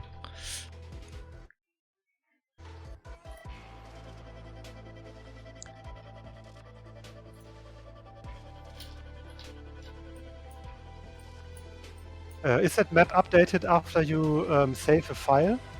Actually, you have to update it manually on the... Yeah, you have to editor. update manually in the word map, yeah. We didn't add any automation for this yet. Yeah, but I mean, you don't have to do it all the time, so it's... Yeah. Do it once after you actually update important stuff. Is there like an update all? There's no thing to update all the maps though. That's maybe something you might want to add at some point. It would help us to kind of like just, you know, make sure we just press the button before release and everything is updated.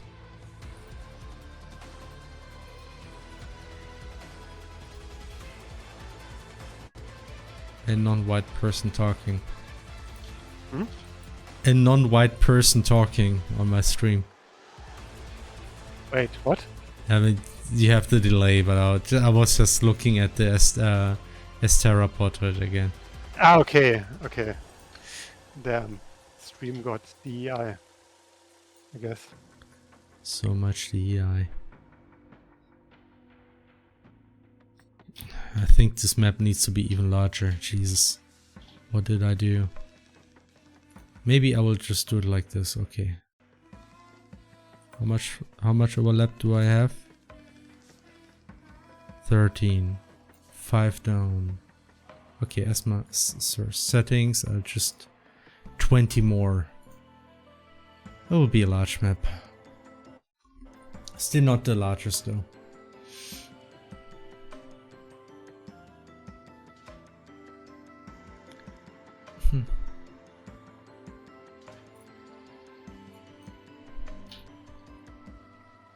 Okay.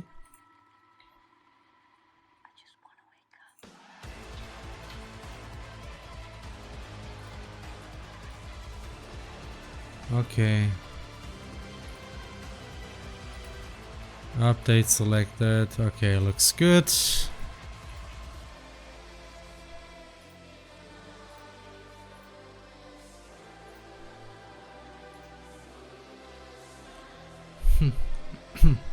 One quick question. Will Alabaster Dawn in the full release have a performance settings? I just have a weak PC, so I couldn't play the demo properly. Yes, we said this before, but we will look into options to make the game run faster on weaker hardware.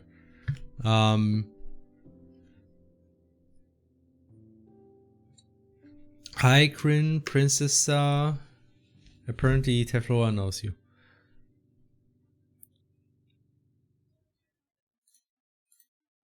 And thank you. Okay.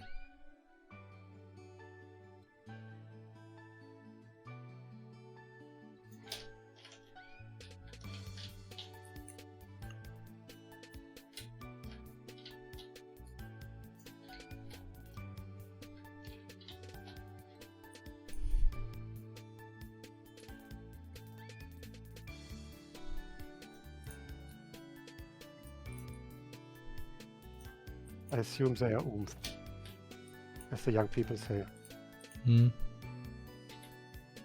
Felix, don't you know oomph?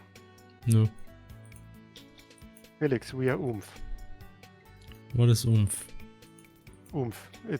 It's basically it's an acronym for something, but it's mostly a cute sounding word for like people that are vaguely friends or acquaintances in social media spaces. I see. And it sounds cute, so.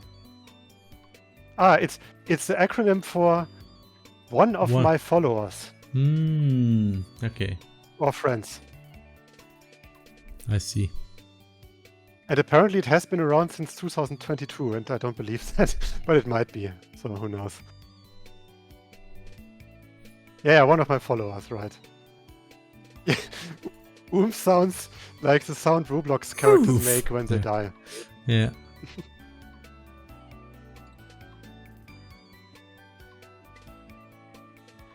Are the quads floating points? Will that cause precisions if you go too far from the center? They're JavaScript and they're actually doubles because of that, I think, or like, maybe there are floating points. I think there are floating points here, but like 32 bits, and I don't think we get precision issues. I mean, no, I don't think this will happen because I think you can still go into the millions and millions and it's still fine. Those are also all, you know, full numbers. I mean, we are here now at the most point. We are at 1,558. That's nothing. So I think we are safe.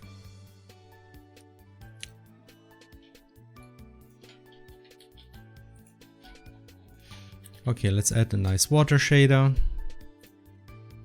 Water. Let's go and use the nice clean start water. No dirty swamp water here.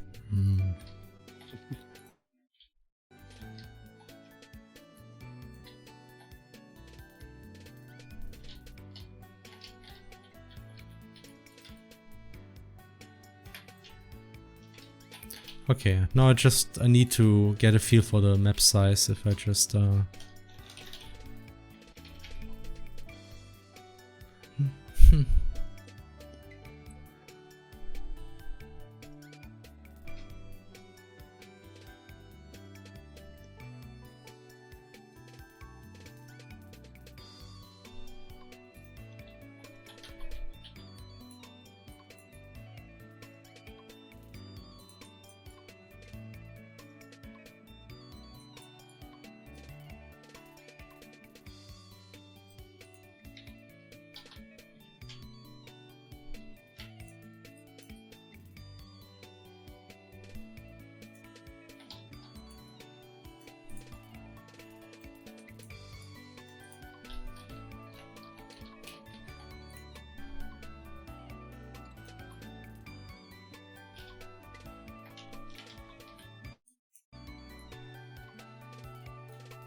Someone asks, now where's that red Gyarados? It does kind of have the vibe, yeah, because it's like a lake on a hill. What is the red Gyarados again? That was Pokemon, right? That was in it was in Pokemon Red, not Red, Gold.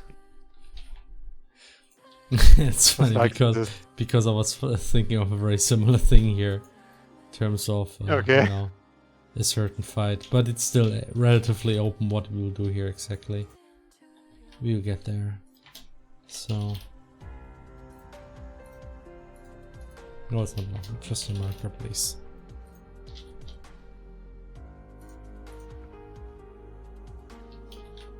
No, it's all zoomed in. What happened? Okay. So we have, what is coordinate height 16. So 20 or so.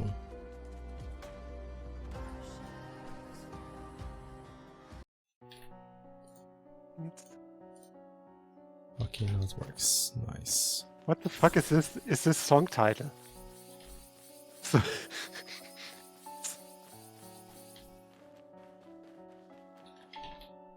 What is this song? Suikoden 5. The light moaning in the darkness. Okay. Okay. Let's hope it's not a fussy song. Damn, holy shit. This just keeps happening. I don't know why, but you always underestimate the size of the map. Like when you map stuff and you don't pay attention, it's usually too big. It happens to me like already a couple of times. Yeah. I mean, this is good in this case because it was always considered it's not big enough, but it's actually not big enough.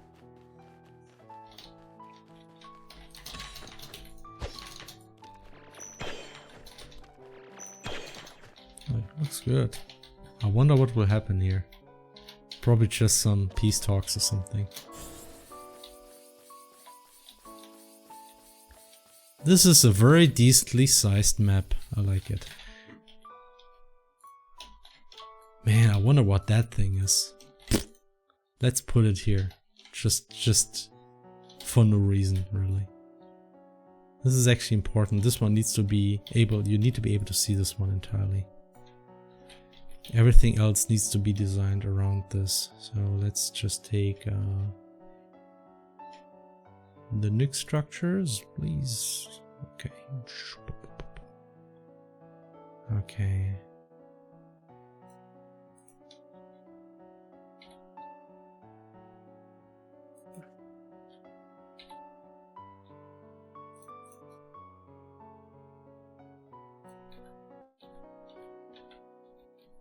When Leia dies, the behavior is not like a party member dying. The cross code is safe is reset, not cross world. Does it mean In crosscode canon, she never dies. Why does no one ever comment on this? I mean, she's just that skilled. It's like people just accept it. That she's that skilled. That she never dies, actually, right? Yeah. Mm. The reality is like when she dies, there's a rare bug and everything is just over. That's why. Yep. No pressure, Leia. I mean, I thought at some point in CrossCode to make it in a way that the story actually doesn't reset and people comment on you dying several times, but then I thought, man, that's too much work. It causes other like headaches. Potential plot headaches. Yeah. Yeah. Okay, I will now move everything down by 5 tiles. I decided. Okay. Settings, shift, map, 5 coordinates down, save, this one, 5 coordinates up, 7, 1. Okay. Update selected. Okay, looks good. Okay, okay.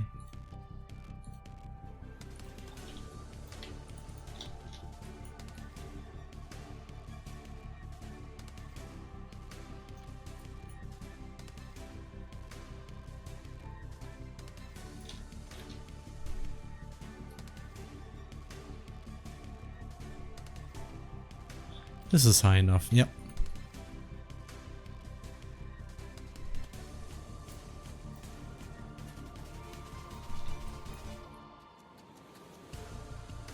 Juno doesn't die. Yeah, Juno as well. No one ever dies.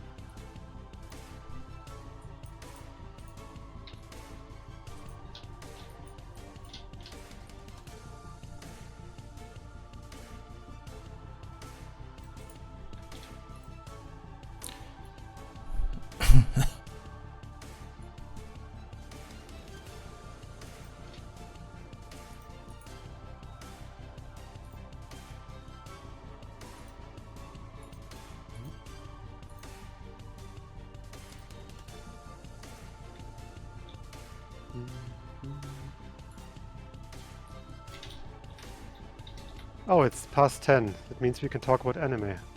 Oh, that's the rule. Okay. I guess. So, what did you watch recently? I guess it is. Do you want to know, Felix? I'm not sure, actually. Okay. Yeah, I watched. I mean, for last season, I already I closed out. Rather closed out last season with like Silent Witch and what else was there? There was some other series, but I forgot. But Silent Witch was a lot of fun. Can definitely recommend it. And this season, there's Spy Family continuing, which we could watch at some point. If you watch, so yeah, wish we can try to do this again sometime. It's a very good season. I can say as a manga reader, it has some very, very interesting storylines. And then there's this other show that's really interesting, and you will like be immediately interested in it.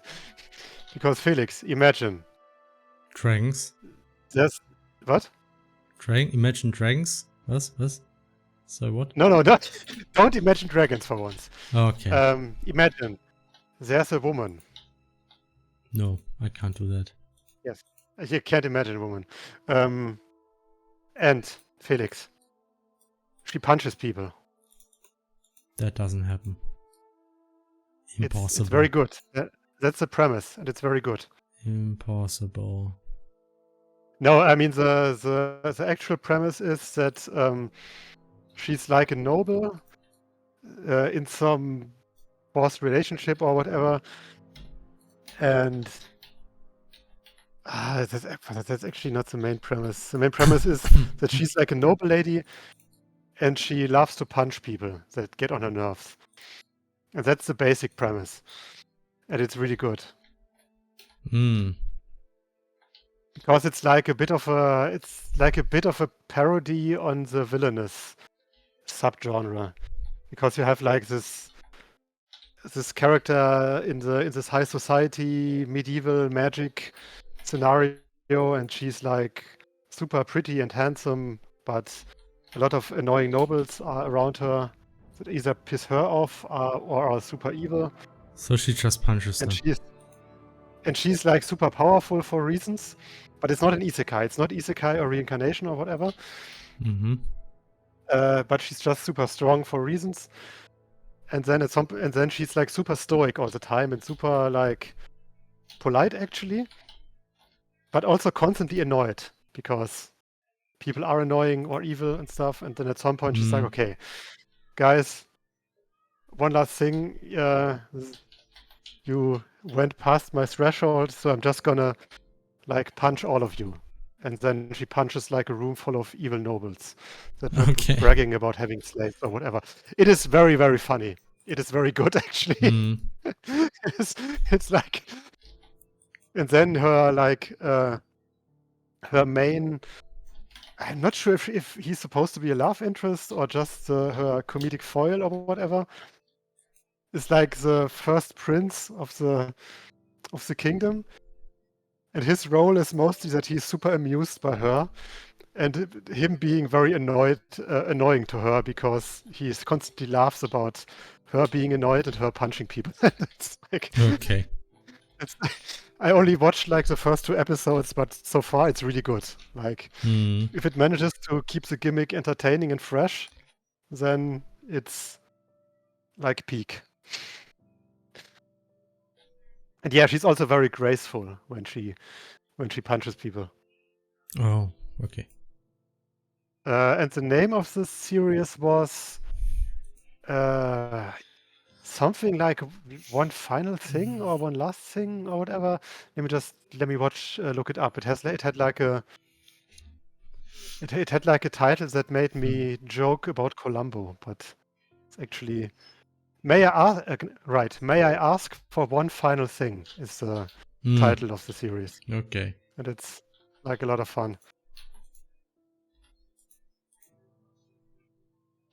And like another thing for her is that's the only thing that allegedly ever makes her happy is punching people. And it's double ironic that it's running in the same season as a new One Punch Man season. And it's apparently kicking One Punch Man's ass because One Punch Man season 3 is, from what I hear, not very well produced, sadly. So Felix, even you might not want to watch it despite liking One Punch Man so much. Irvin asked a question, actually a serious question that maybe you addressed somewhere before, but the presence of meals that require fish implies that you're able to collect those fish yourself. Not necessarily. I mean, something you didn't see so far yet. I mean, the game is all about society being rebuilt, and if society is there's actually people who will catch the fish for you. I mean, for a price that you have to pay, you know, we live in a society, so Juno will not have to collect all her ingredients herself indefinitely. No fishing. But who knows? Who knows? Who knows? Who knows? Never say never. We will implement a fishing minigame in a paid DLC for $99.99.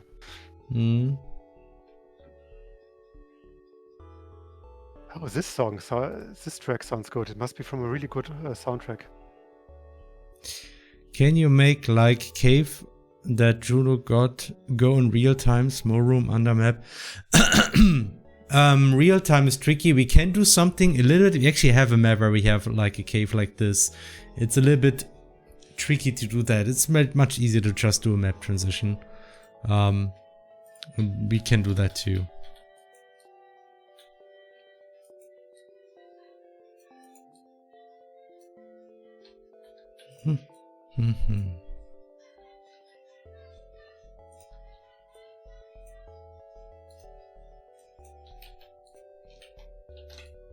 Mm-hmm. Can't she at least give her a discount? No, because you see, it is important for a building of society that something economy flowing. Something, yeah. Like, it's important that the value of, the labor is, Yes. is The means like, of production have to be in the hands of the workers. So the hero doesn't become like capitalist bourgeoisie or whatever it's called. The one I've started following this season so far is the Let's Play, which is based. Oh, it's Let's Play, which is based on an American webcomic. The first episode was only okay, so it improved on that. As the premise is interesting. Track down the source material now. I'm very excited to how they adapted. Okay, interesting. I think I've heard about that one. And Flora said something I watched a few months ago, but I still think is funny is Magic and Muscles. Yeah, I read the full manga of that. I mean, I wasn't like a mega fan of it. I liked it. It had its ups and downs, in my opinion. But when it's funny, it can be super funny. Like Mashal is so damn funny at times. Yeah. But again, this may I ask for one final thing? It's like my top recommendation for a new series in this season. And for a different series that I watch, I'm sure Felix is super interested in hearing about that one. Definitely. Have you heard of a multimedia franchise called Uma Musume? I wonder if you've heard about that one. It has only been mentioned in many different places lately, and there's like a game that started in the West after years. No, but like ignoring all that horse girl meme stuff, Uma Musume Cinderella Grey is actually a very, very good sports series about running, about horse girls running. Don't forget the horse girls part. It has the horse girls running, but it's actually still a very good sports drama. Like you can't take that from it. I mean, there is a reason why the manga was like one of the most popular manga in its in the seinen demographic for a long time. It's still so funny. It ran in the same magazine at the same time as Kaguya-sama and Oshinoko and Kingdom and some other series, and I think it outperformed Oshinoko for a time, at least before it got an anime. So it must have done something right, I think. No, it has horse girls. It cannot work, Hannah. It's impossible. Impossible. Impossible. All success must be because of the horse girls. There can't be good writing in it. I mean, the one thing that I feel kind of speaks for the series is how the art style is not really what you would expect for a series like that. Because in the manga you would be like, okay, it's about horse girl, waifu, whatever. I assume it will have like a moe art style or whatever, but it doesn't. Like the art style is like more something you would expect from like a sports series or like a shonen action series or whatever. So that's like a good indicator that it's actually a good series. Maybe if you can get into a running sports drama. I would back Henning on. May I ask one final thing? Yeah, okay. That's a really good series. Oh, it's actually about indie game development. Okay, interesting. Like not Uma Musume, but Let's Play. That's very nice because there was like this indie game development manga in Weekly Shonen Jump like earlier this year. It had just one problem, or rather, like infinite problems, in that it was not good, and that was bad. And it got It was cancelled bad. after like Okay. it was really bad. It was like really bad on a purely storytelling perspective level, and also the whole indie game or like game development theme was not super well executed. I mean, it is inherently a very difficult topic to like show in a manga, especially in a manga aimed at like teenagers or kids, and especially in like a super competitive magazine. But overall, it just wasn't very well done.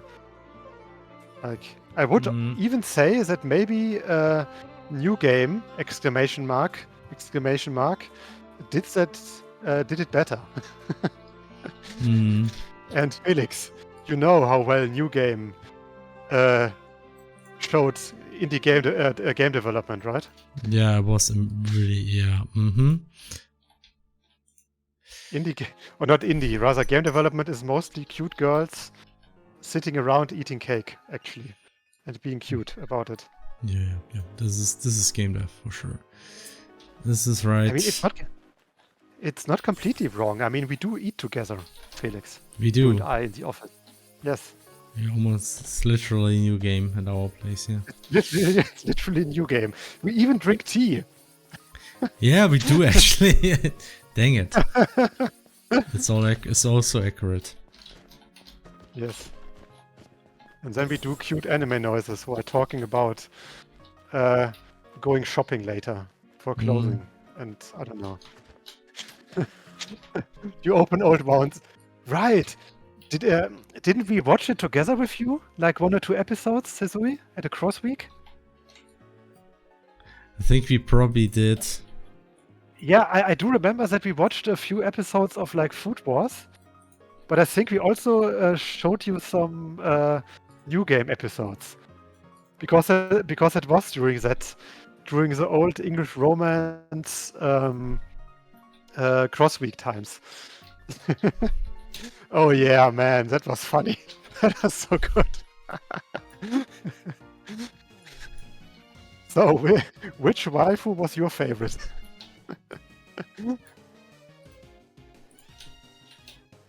I wonder, Javed, did you watch New Game back in the day? Or at some point? I have not. Oh, Yeah. shame. You didn't miss I mean, much. I can tell you something nice. I think the best girl was the animator. Isn't that great? Because she had the cutest design, and also, legitimately, I think she was like the most interesting character in terms of like the game development stuff, because you at least saw her a few times when she basically picked up like one of her prop weapons and tried to mimic like animations she was working on, which is like at least something you can say, yeah, okay, that's somewhat authentic that she would do That that. is something I've done, yeah. Yeah, I mean, Yeah. everyone does it, I think. Even I did that a few times when I were doing like some of the rough animations that I was doing.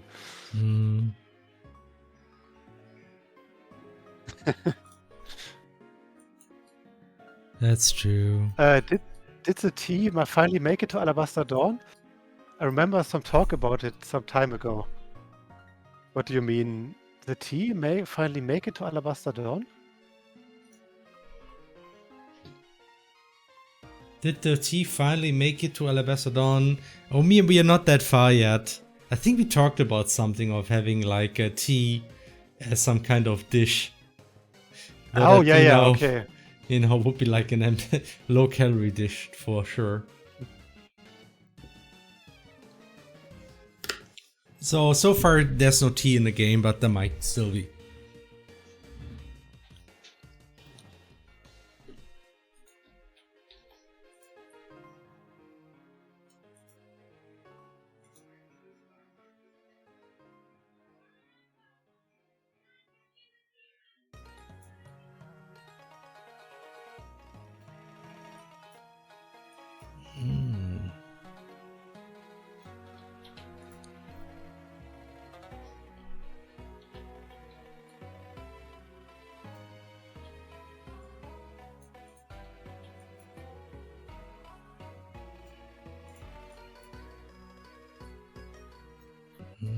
This works, okay.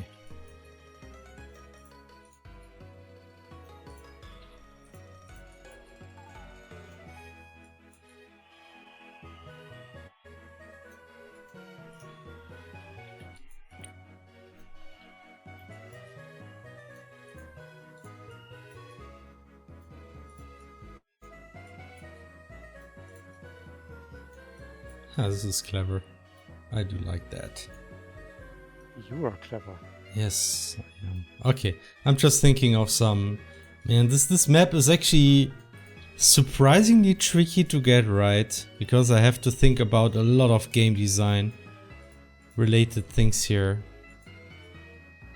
I don't want to talk too much about it because it's like likely spoilery stuff. I mean, something I can show you for the first dungeon. What you've played in the demo is more or less like the first part of the dungeon, which I would say is probably somewhat smaller compared to the second part, so I would say it's a bit less than 50% of the dungeon. What you see here is the outdoor part of the dungeon, where you run from one part to the next, essentially. This is something the game will have. Oh, you didn't see that. No, okay. People saw it now. The laser bridge. No. Okay. People are happy though. I mean, okay. That's good. So yeah, dungeons will now feature an outdoor area, more usually. We decided to do that because, I mean, we did this for the last Dungeon CrossCon, the DSC. And I think it's nice for like a pace of change. So this dungeon will have that too, and it will be on the lake.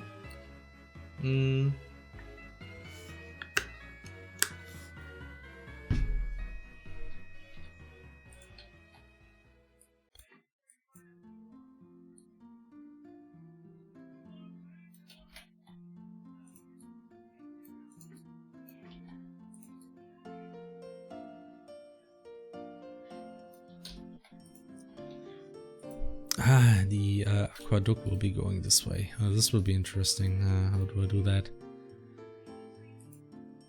This is actually nice. Maybe I can integrate this in a way.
People are seeing faces.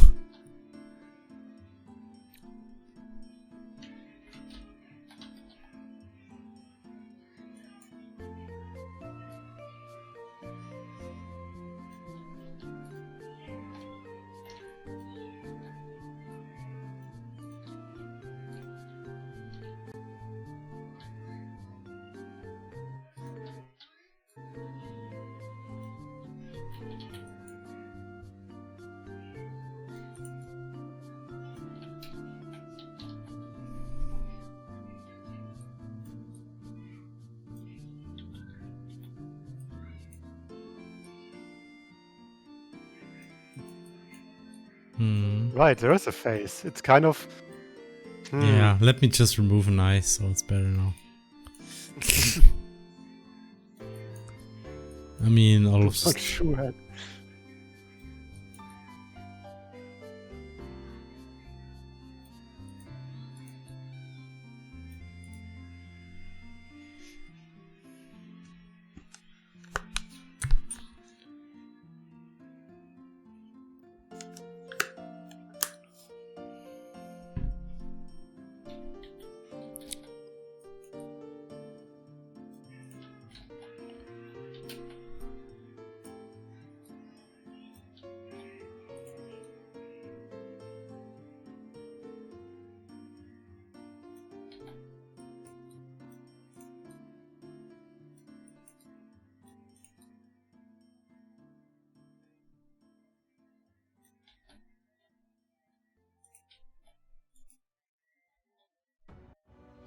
I added the eye again.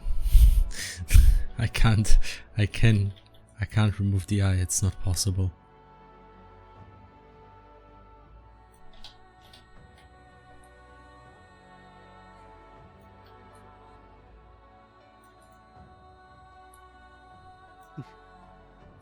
Oh,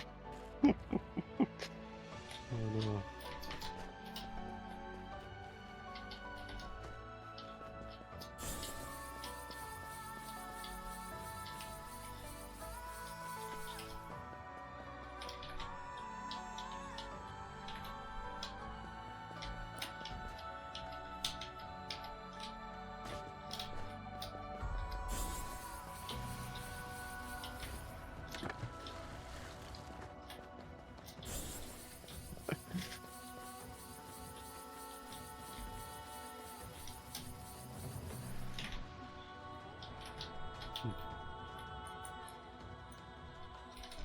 Yep, I think I actually managed to make everything too large. But that's okay. Your sacrifice will be remembered. Now one-eyed. Oh no! One-eyed monster. No, please. Don't call it that.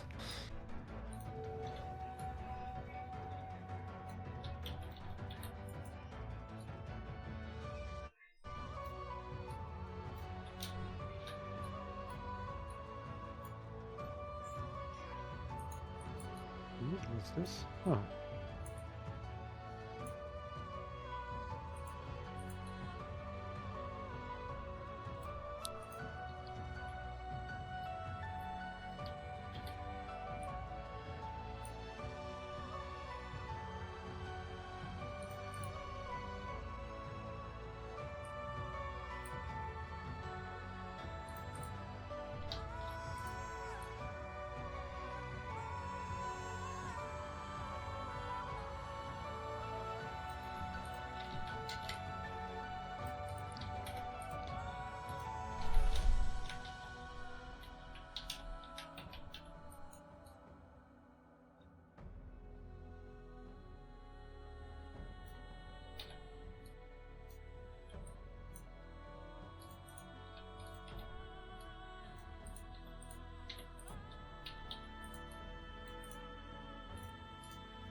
Ah.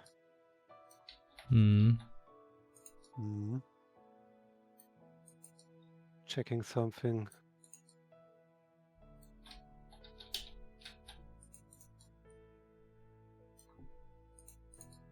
Felix, did you know that in this season of anime,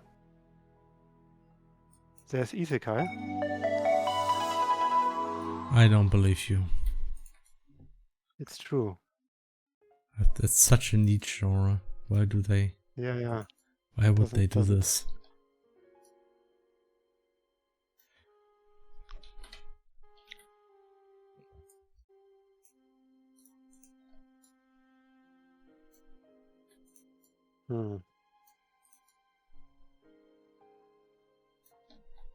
Thanks, iRobin, for 84 months, 7 years. Thank you. Subscription. Nice.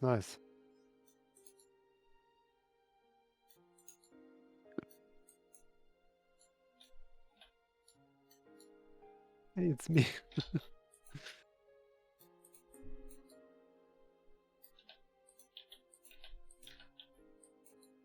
Oh, right. And My Hero Academia is having its final season, apparently, in the anime.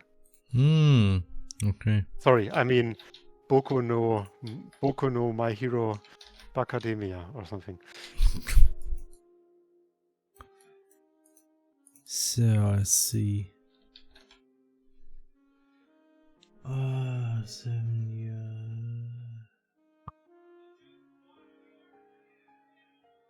I still remember iRobin. I think. Shop in the Citadel.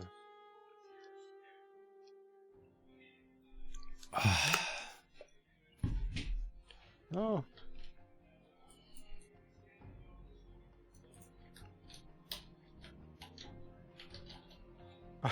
By the way, I watched a really interesting art documentary like 2 weeks ago or something about AI and how basically the internet It's gets worse and destroyed. worse. Yeah, Yeah, because of AI content and stuff like that. And then they talked about something like they had like this example of how it gets harder and harder to put actual content onto the internet and have it get noticed, like by search engine or by like anyone trying to find it. Like for example, when you want to have like a blog for recipes or something, like for food recipes. Yeah. And you would these days, instead of just doing like the food recipe, like how people want to read it, how to cook something, you would need to write it like an AI post. In that you write like 5 paragraphs of nonsense trivia. But that has been the case long before AI started. True. That's true. It was always like for search engine optimization, something like this. Yeah, I know. But it just got worse with AI. Let's put it this way, because it's easier to. Okay, I guess. You can just now write whatever bullshit. And also, if you tell AI, hey, write me a recipe, then the AI will first copy those search engine optimized posts, and then of course steal from each other. And it gets harder and harder to actually have like good stuff on the internet that you can find. And the funny thing is, when I came back home, I was doing groceries, and I was like, okay, let's buy something really, really simple, and so you don't have to cook like difficult stuff on this day where you already had to travel and stuff. But then I saw, there's this discounted beef, and it would go bad in a day, and I was like, no, I can't let the good beef go bad. So I bought it, but I haven't cooked beef or haven't prepared beef in a while. So what did I do? I just searched for a recipe. Searched for like how long you would cook beef and stuff like that, because it's been ages since I last cooked proper beef. Was it like beef steak, or what was it? It was like diced, like for goulash, for example. Oh, okay, yeah, good, yeah. So that's easier, and it was like I didn't have a problem preparing it. That wasn't the thing. But the funny thing was when I searched for like some recipes or like how to prepare beef properly, just to be sure, what did I find? Like articles about that started exactly like what I described. Like I scrolled through several like paragraphs of beef. We all know it from our grandmother. And beef, it's often used like this and this and this and this, and so much pointless fluff. Yeah, but as I said, like it has been like this for a long time already. So it has been like parodied like 5 years ago already. It's true. It's true. But I still had to think about this AI documentary because it was exactly what they were talking about. Even if, of course, it was already a thing before AI. It was like exactly the thing that they described. And I was like, no. I was so annoyed. I was so annoyed by reading through that nonsense. Yeah, I can see that. Dang. Yeah, but I think with AI, it definitely got worse, especially in other aspects that aren't recipes. I mean, AI is just very good at just adding a lot of text padding to everything. So people just use it to add a lot more text padding to everything. Like a lot of posts about media, like gaming, movies and stuff. You usually recognize that it's AI written. Or rather, you usually would assume it's AI written when it's that kind of articles. It has a lot of fluff and nonsense because it's either AI or the author is really bad. And if the author is really bad, chances are they will use AI. So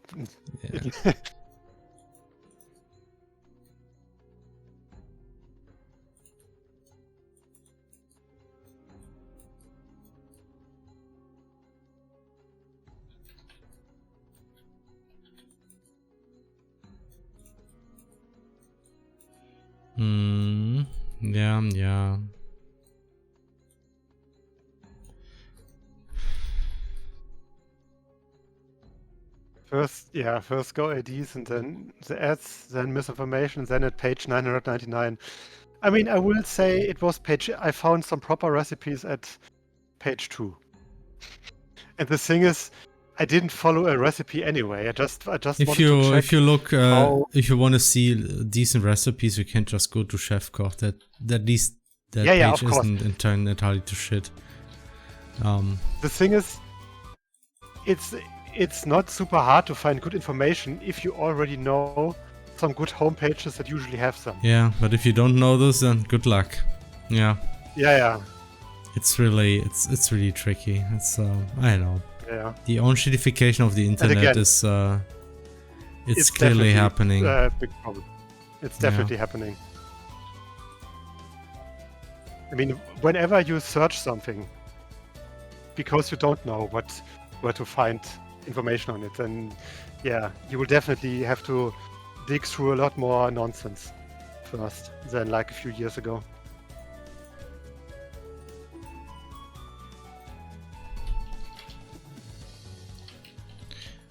I think I can really spend the whole stream just tweaking this map here.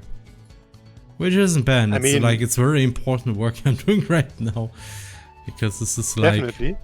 And it definitely makes sense to actually plan this map first and then create the whole dungeon around it. Because then you kind of fix the layout this way. And then you can make sure that the maps kind of fit this. And also, the question is, how long do you even intend to still stream? Because it's almost 11. Oh man, it is, yeah. I think I will wrap it up rather soon.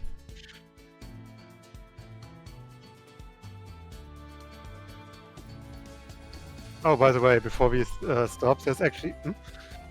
I read something about GZ Doom and how one dev burned some code by pushing generated stuff into repository. Oh, damn. No, that sounds... And they were not able to undo it, or what?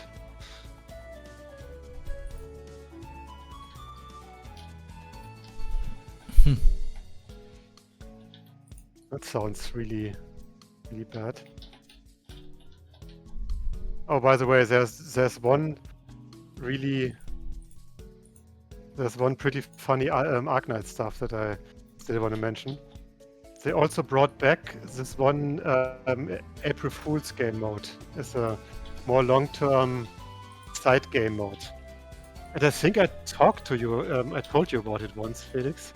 Which one was it? It's like a game mode that is similar to Tabs, to like totally accurate battle simulator. As in, you have like two groups of enemies on different sides, and you as a player have to bet on which group is winning in a direct combat with each other. So it's kind of betting, but it's not entirely random because you can kind of guess which group is likely to win from like game knowledge and stuff like that. Okay. But of course, it's still very interesting and complex in a way because, first of all, there's a lot of rock, paper, scissors involved in which enemies are strong against which enemies. And also, groups can be mixed a bit in that you have like bigger groups that are combinations of two enemy groups, and then you have to like kind of guess, okay, how in what ways do those groups interact with other enemy groups and stuff like that. It's like a really interesting game mode for a game like this, or like as long as the combat system is symmetrical enough, of course. That kind of game mode sadly wouldn't work very well in games like Crosscode and Alabaster Dawn because of how much the enemies are designed around interacting with players. Yeah. And things like that. Because like imagine you let like bulls or like bovines from Crosscode fight against meerkats. Like nothing would happen for hours or something, I would assume, because neither enemy could effectively damage the other. Yeah, you're right. Dang, yeah. Shit, yeah. That's the thing. I mean, I obviously thought about it in the context of, oh, what if we made something like this? But for most enemy types, it wouldn't work because they are usually around like getting broken by player interaction, which usually means controlled player behavior.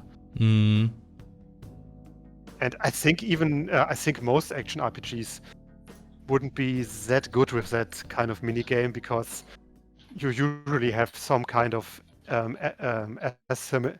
asymmetry in how enemies are designed compared to the player. It's more suitable for like strategy like games, which Arknights in a way is because it's tower defense, and while there is some asymmetry, it still works.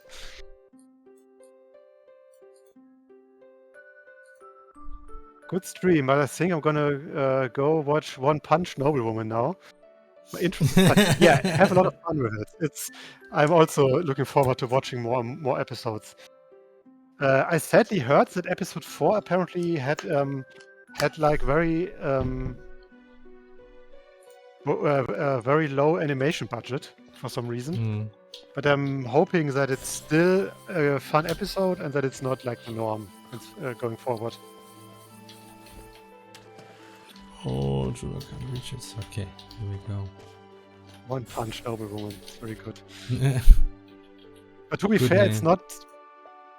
But then again, it kind of is One Punch because she does usually just punch each enemy once.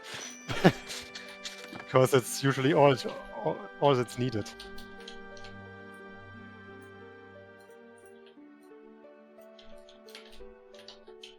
And also consider watching Uma Musume, Cinderella Grey. It's also very good.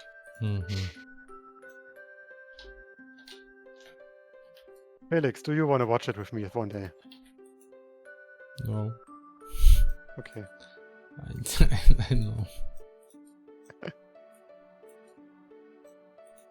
You still need to watch all of Naruto, Felix. No, mostly I need to watch Attack on Titan again sometime. That's what I wanted to properly watch at some point already. And we still need to catch up on Frieren. Yeah. And now it's cold again, so maybe we can watch Yeah, it yeah. now. I just want to say it. It's cold again. It's a good season for frieren. So. Frieren. We are constantly frieren in the office, so we don't need to watch it anymore. We already know how it is. I think season 2 is coming out soon, right? Is it? Yeah, right. Oh, damn, okay, then we probably should rewatch it. And sadly, the manga is on hiatus again because of health reasons. Oh.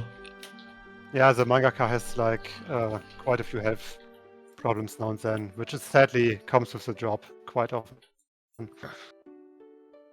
Hmm.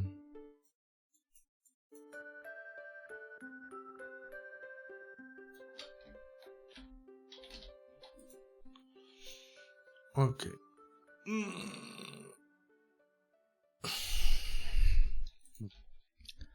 Somehow like this anyway. Very cozy stream, I agree. Is it Chrono Trigger? Yeah. Oh yeah, it is a fan cover of it apparently. Yeah.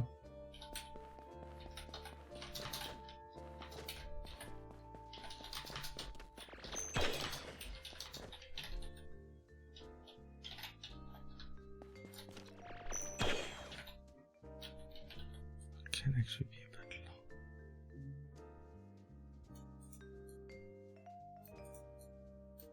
long.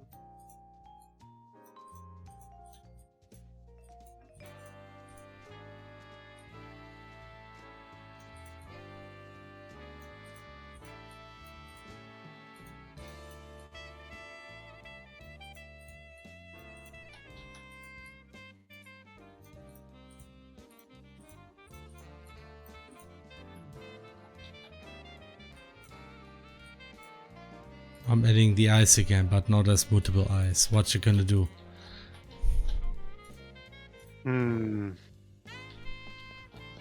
What can we even do?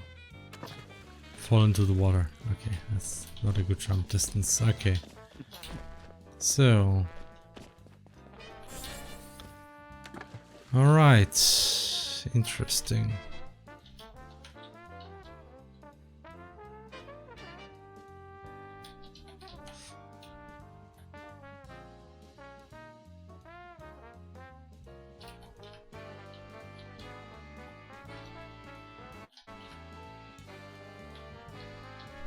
Playing dodgeball on the island would be quite fun. Why dodgeball? I mean, I guess, yeah, like there's 2 feet, I guess, yeah. Right, that is like... Or as we say in German, Völkerball. Okay. Not to be confused with Brenda. Those are eye scanners though, god fucking dang it. Once you see your face, you can't unsee it. It has to be face always. Right.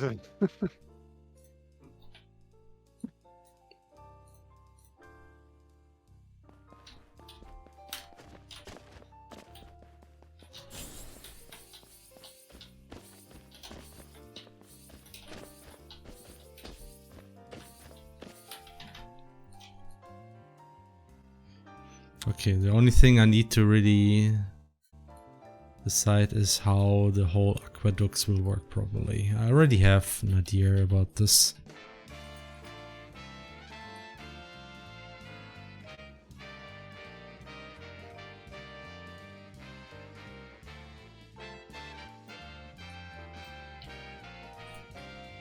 Oh, there's a corner of the water. No! Go away! Okay.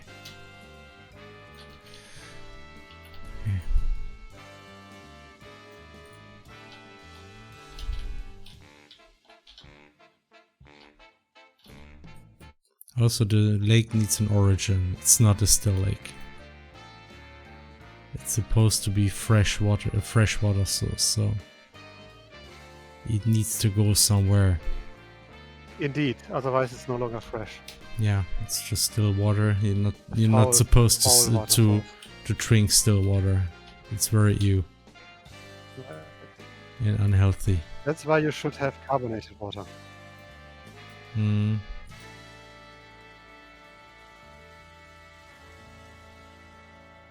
Oh, Felix, how far are you into The Wire?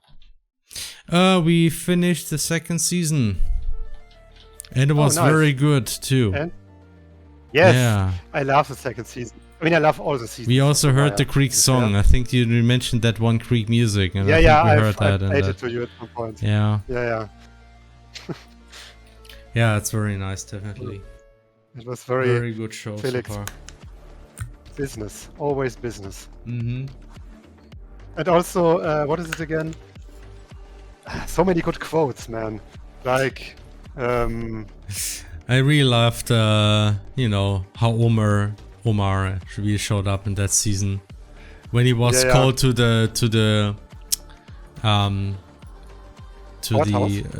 courthouse to actually testify and how he discussed with the lawyer. That was so quite iconic, something.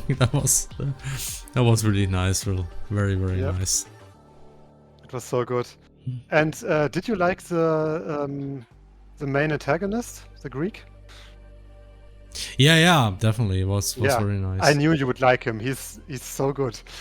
He's like such an interesting antagonist as well, because you have like all those tough gangsters and stuff like that, and he's like more of a bit like Gus Frinks, I guess, but even more behind the scenes in a way. Yeah. Yeah. They only know me. They only know you as the Greek. Yeah, and I'm not even Greek. And of course, I'm not even Greek. Yes. Of course, I'm not even Greek. Yeah. And but your favorite character, let me guess, is Ziggy. No. he was really messed up, and he was kind of like really annoying in a way, but he was still not a bad character. I think he was a very good character, because you kind of understood the kind of person he was. Yeah. Like it was just a bit annoying how immediately he messed things up all the time. Yeah. Was a bit harsh. Also, that one stupid police chef who just started the whole thing because he just had beef with a certain piece. That was really That's so funny, man. The dude is so funny. God dang it. He's like, oh man, the pettiest man. Yeah. But what about Frank Sobotka? Like they had like this, they uncovered like more on coincidence uncovered that the entire case is about like a giant drug and human trafficking operation, and then the guy and then he's just like, but what about Sobotka?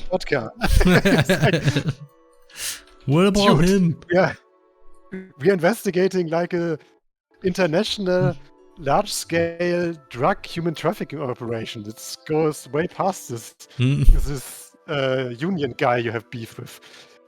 You motherfuckers! Man, that was God. I love The Wire. Fun fact and big spoiler, Felix. The Wire season 3 is very good. Yeah, and I think the fourth one too. It's supposed to be the best, right? 3 or 4 are most commonly referred as the best. It's difficult. They're both extremely good. I would say 4th is likely widely considered the best, and also likely is the best. Mainly because the topic is so interesting, and it goes into like a topic you wouldn't expect, because it's like very heavily about education. I'm still curious how this will turn out to be. It was very smart in weaving it into the main plot, but you will see how they did it. It's really, really smart. Okay. And it's also in many ways one of the most depressing seasons, because the failures of the education system it's pretty real if you if you see it like that, even though it's like, of course, in a very specific context, whereas education system is even worse than it usually is. But yeah. Yeah. Okay. I think I need to stop. Slowly starting to get a headache, actually. I don't know what's... It's obviously because... I'm old, yeah, because of that. And I stared at a stream for 3 hours and I'm too old for this, I guess. Yeah. Should I play the Seinfeld? Yeah, do it. Do it. Do it. Is there anything Javed still wants to say? Yeah. Sorry, we didn't let you talk that much, Javed. Anything you wanted to talk about? I've just been chilling. Yeah, just listening. Anyway, I think we had some openings for it. Javed, but you don't have to. Really amazing work, so we are very happy his to work have him. is really good. It's like, I mean, he basically quote unquote polished, but more like did a lot of work on animations where I did like the basic work on, and they looked so much better afterwards. Like, after the polishing, with like how much more dynamic everything looked, and stuff like that. So it's really good having a Javed around who knows his animation things. Yes. Okay, let me think. I need to stop. It's maybe you need time to stop. It's time to stop. Just want to check this here.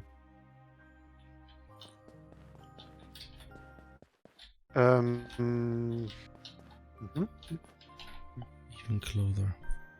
Oh, by the way, something really sad happened in the last few weeks. Do you remember? Damn it! Now I forgot his name. The guy who was responsible for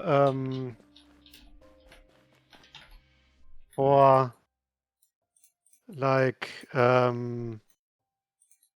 Reseteer and the Trails in the Sky series getting translated. Oh, okay. How was he called again? I forgot his name. But either way, he passed away in the recent weeks. Oh, which he was really active on Twitter and really posted some interesting stuff now and then. It was really sad that he passed away when I saw it.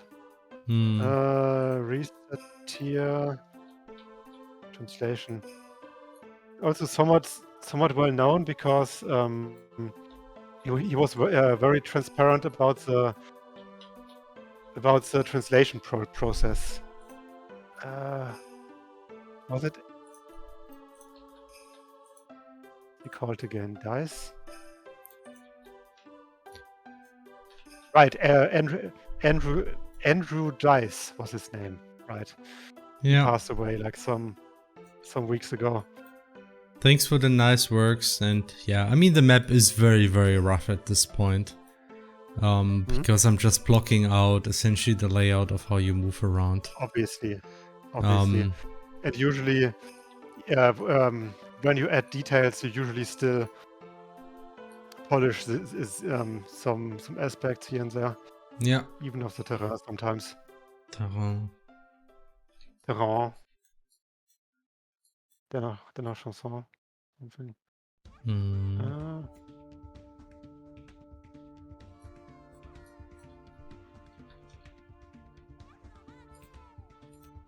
What the fuck? It's apparently a track from Spyro the Dragon.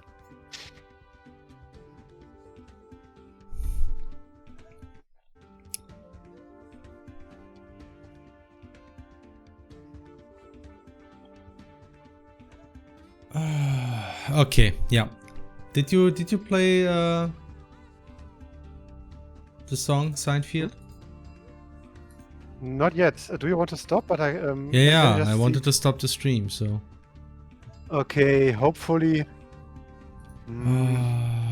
Let's hope that it's actually the proper one. Okay, I'm gonna skip the first. That's the thing. Once you get into the flow, it's sometimes hard to stop, and I tend to get into the flow in the worst moments, like whenever I need to go home, I get that. It happens to me way That too always often. happens to me when we. I mean, you've noticed that a few times. That often whenever we start playing Terranigma or whatever, you just keep being at the PC, and I guess, whoa, what a workaholic. Yeah, it always happens at that moment. It's so weird. Anyway, Seinfeld. Yeah, thank you. Thank you. Thanks everybody for watching. This was our stream for today. We did a lot of content progress work, so that was good. I was watching the whole time. I believe you did. So, yeah, that's all for tonight. Hope to see you again next time. Hope you have a nice autumn beginning and everything. And yeah, until next time, right? Bye everyone. Okay, bye-bye.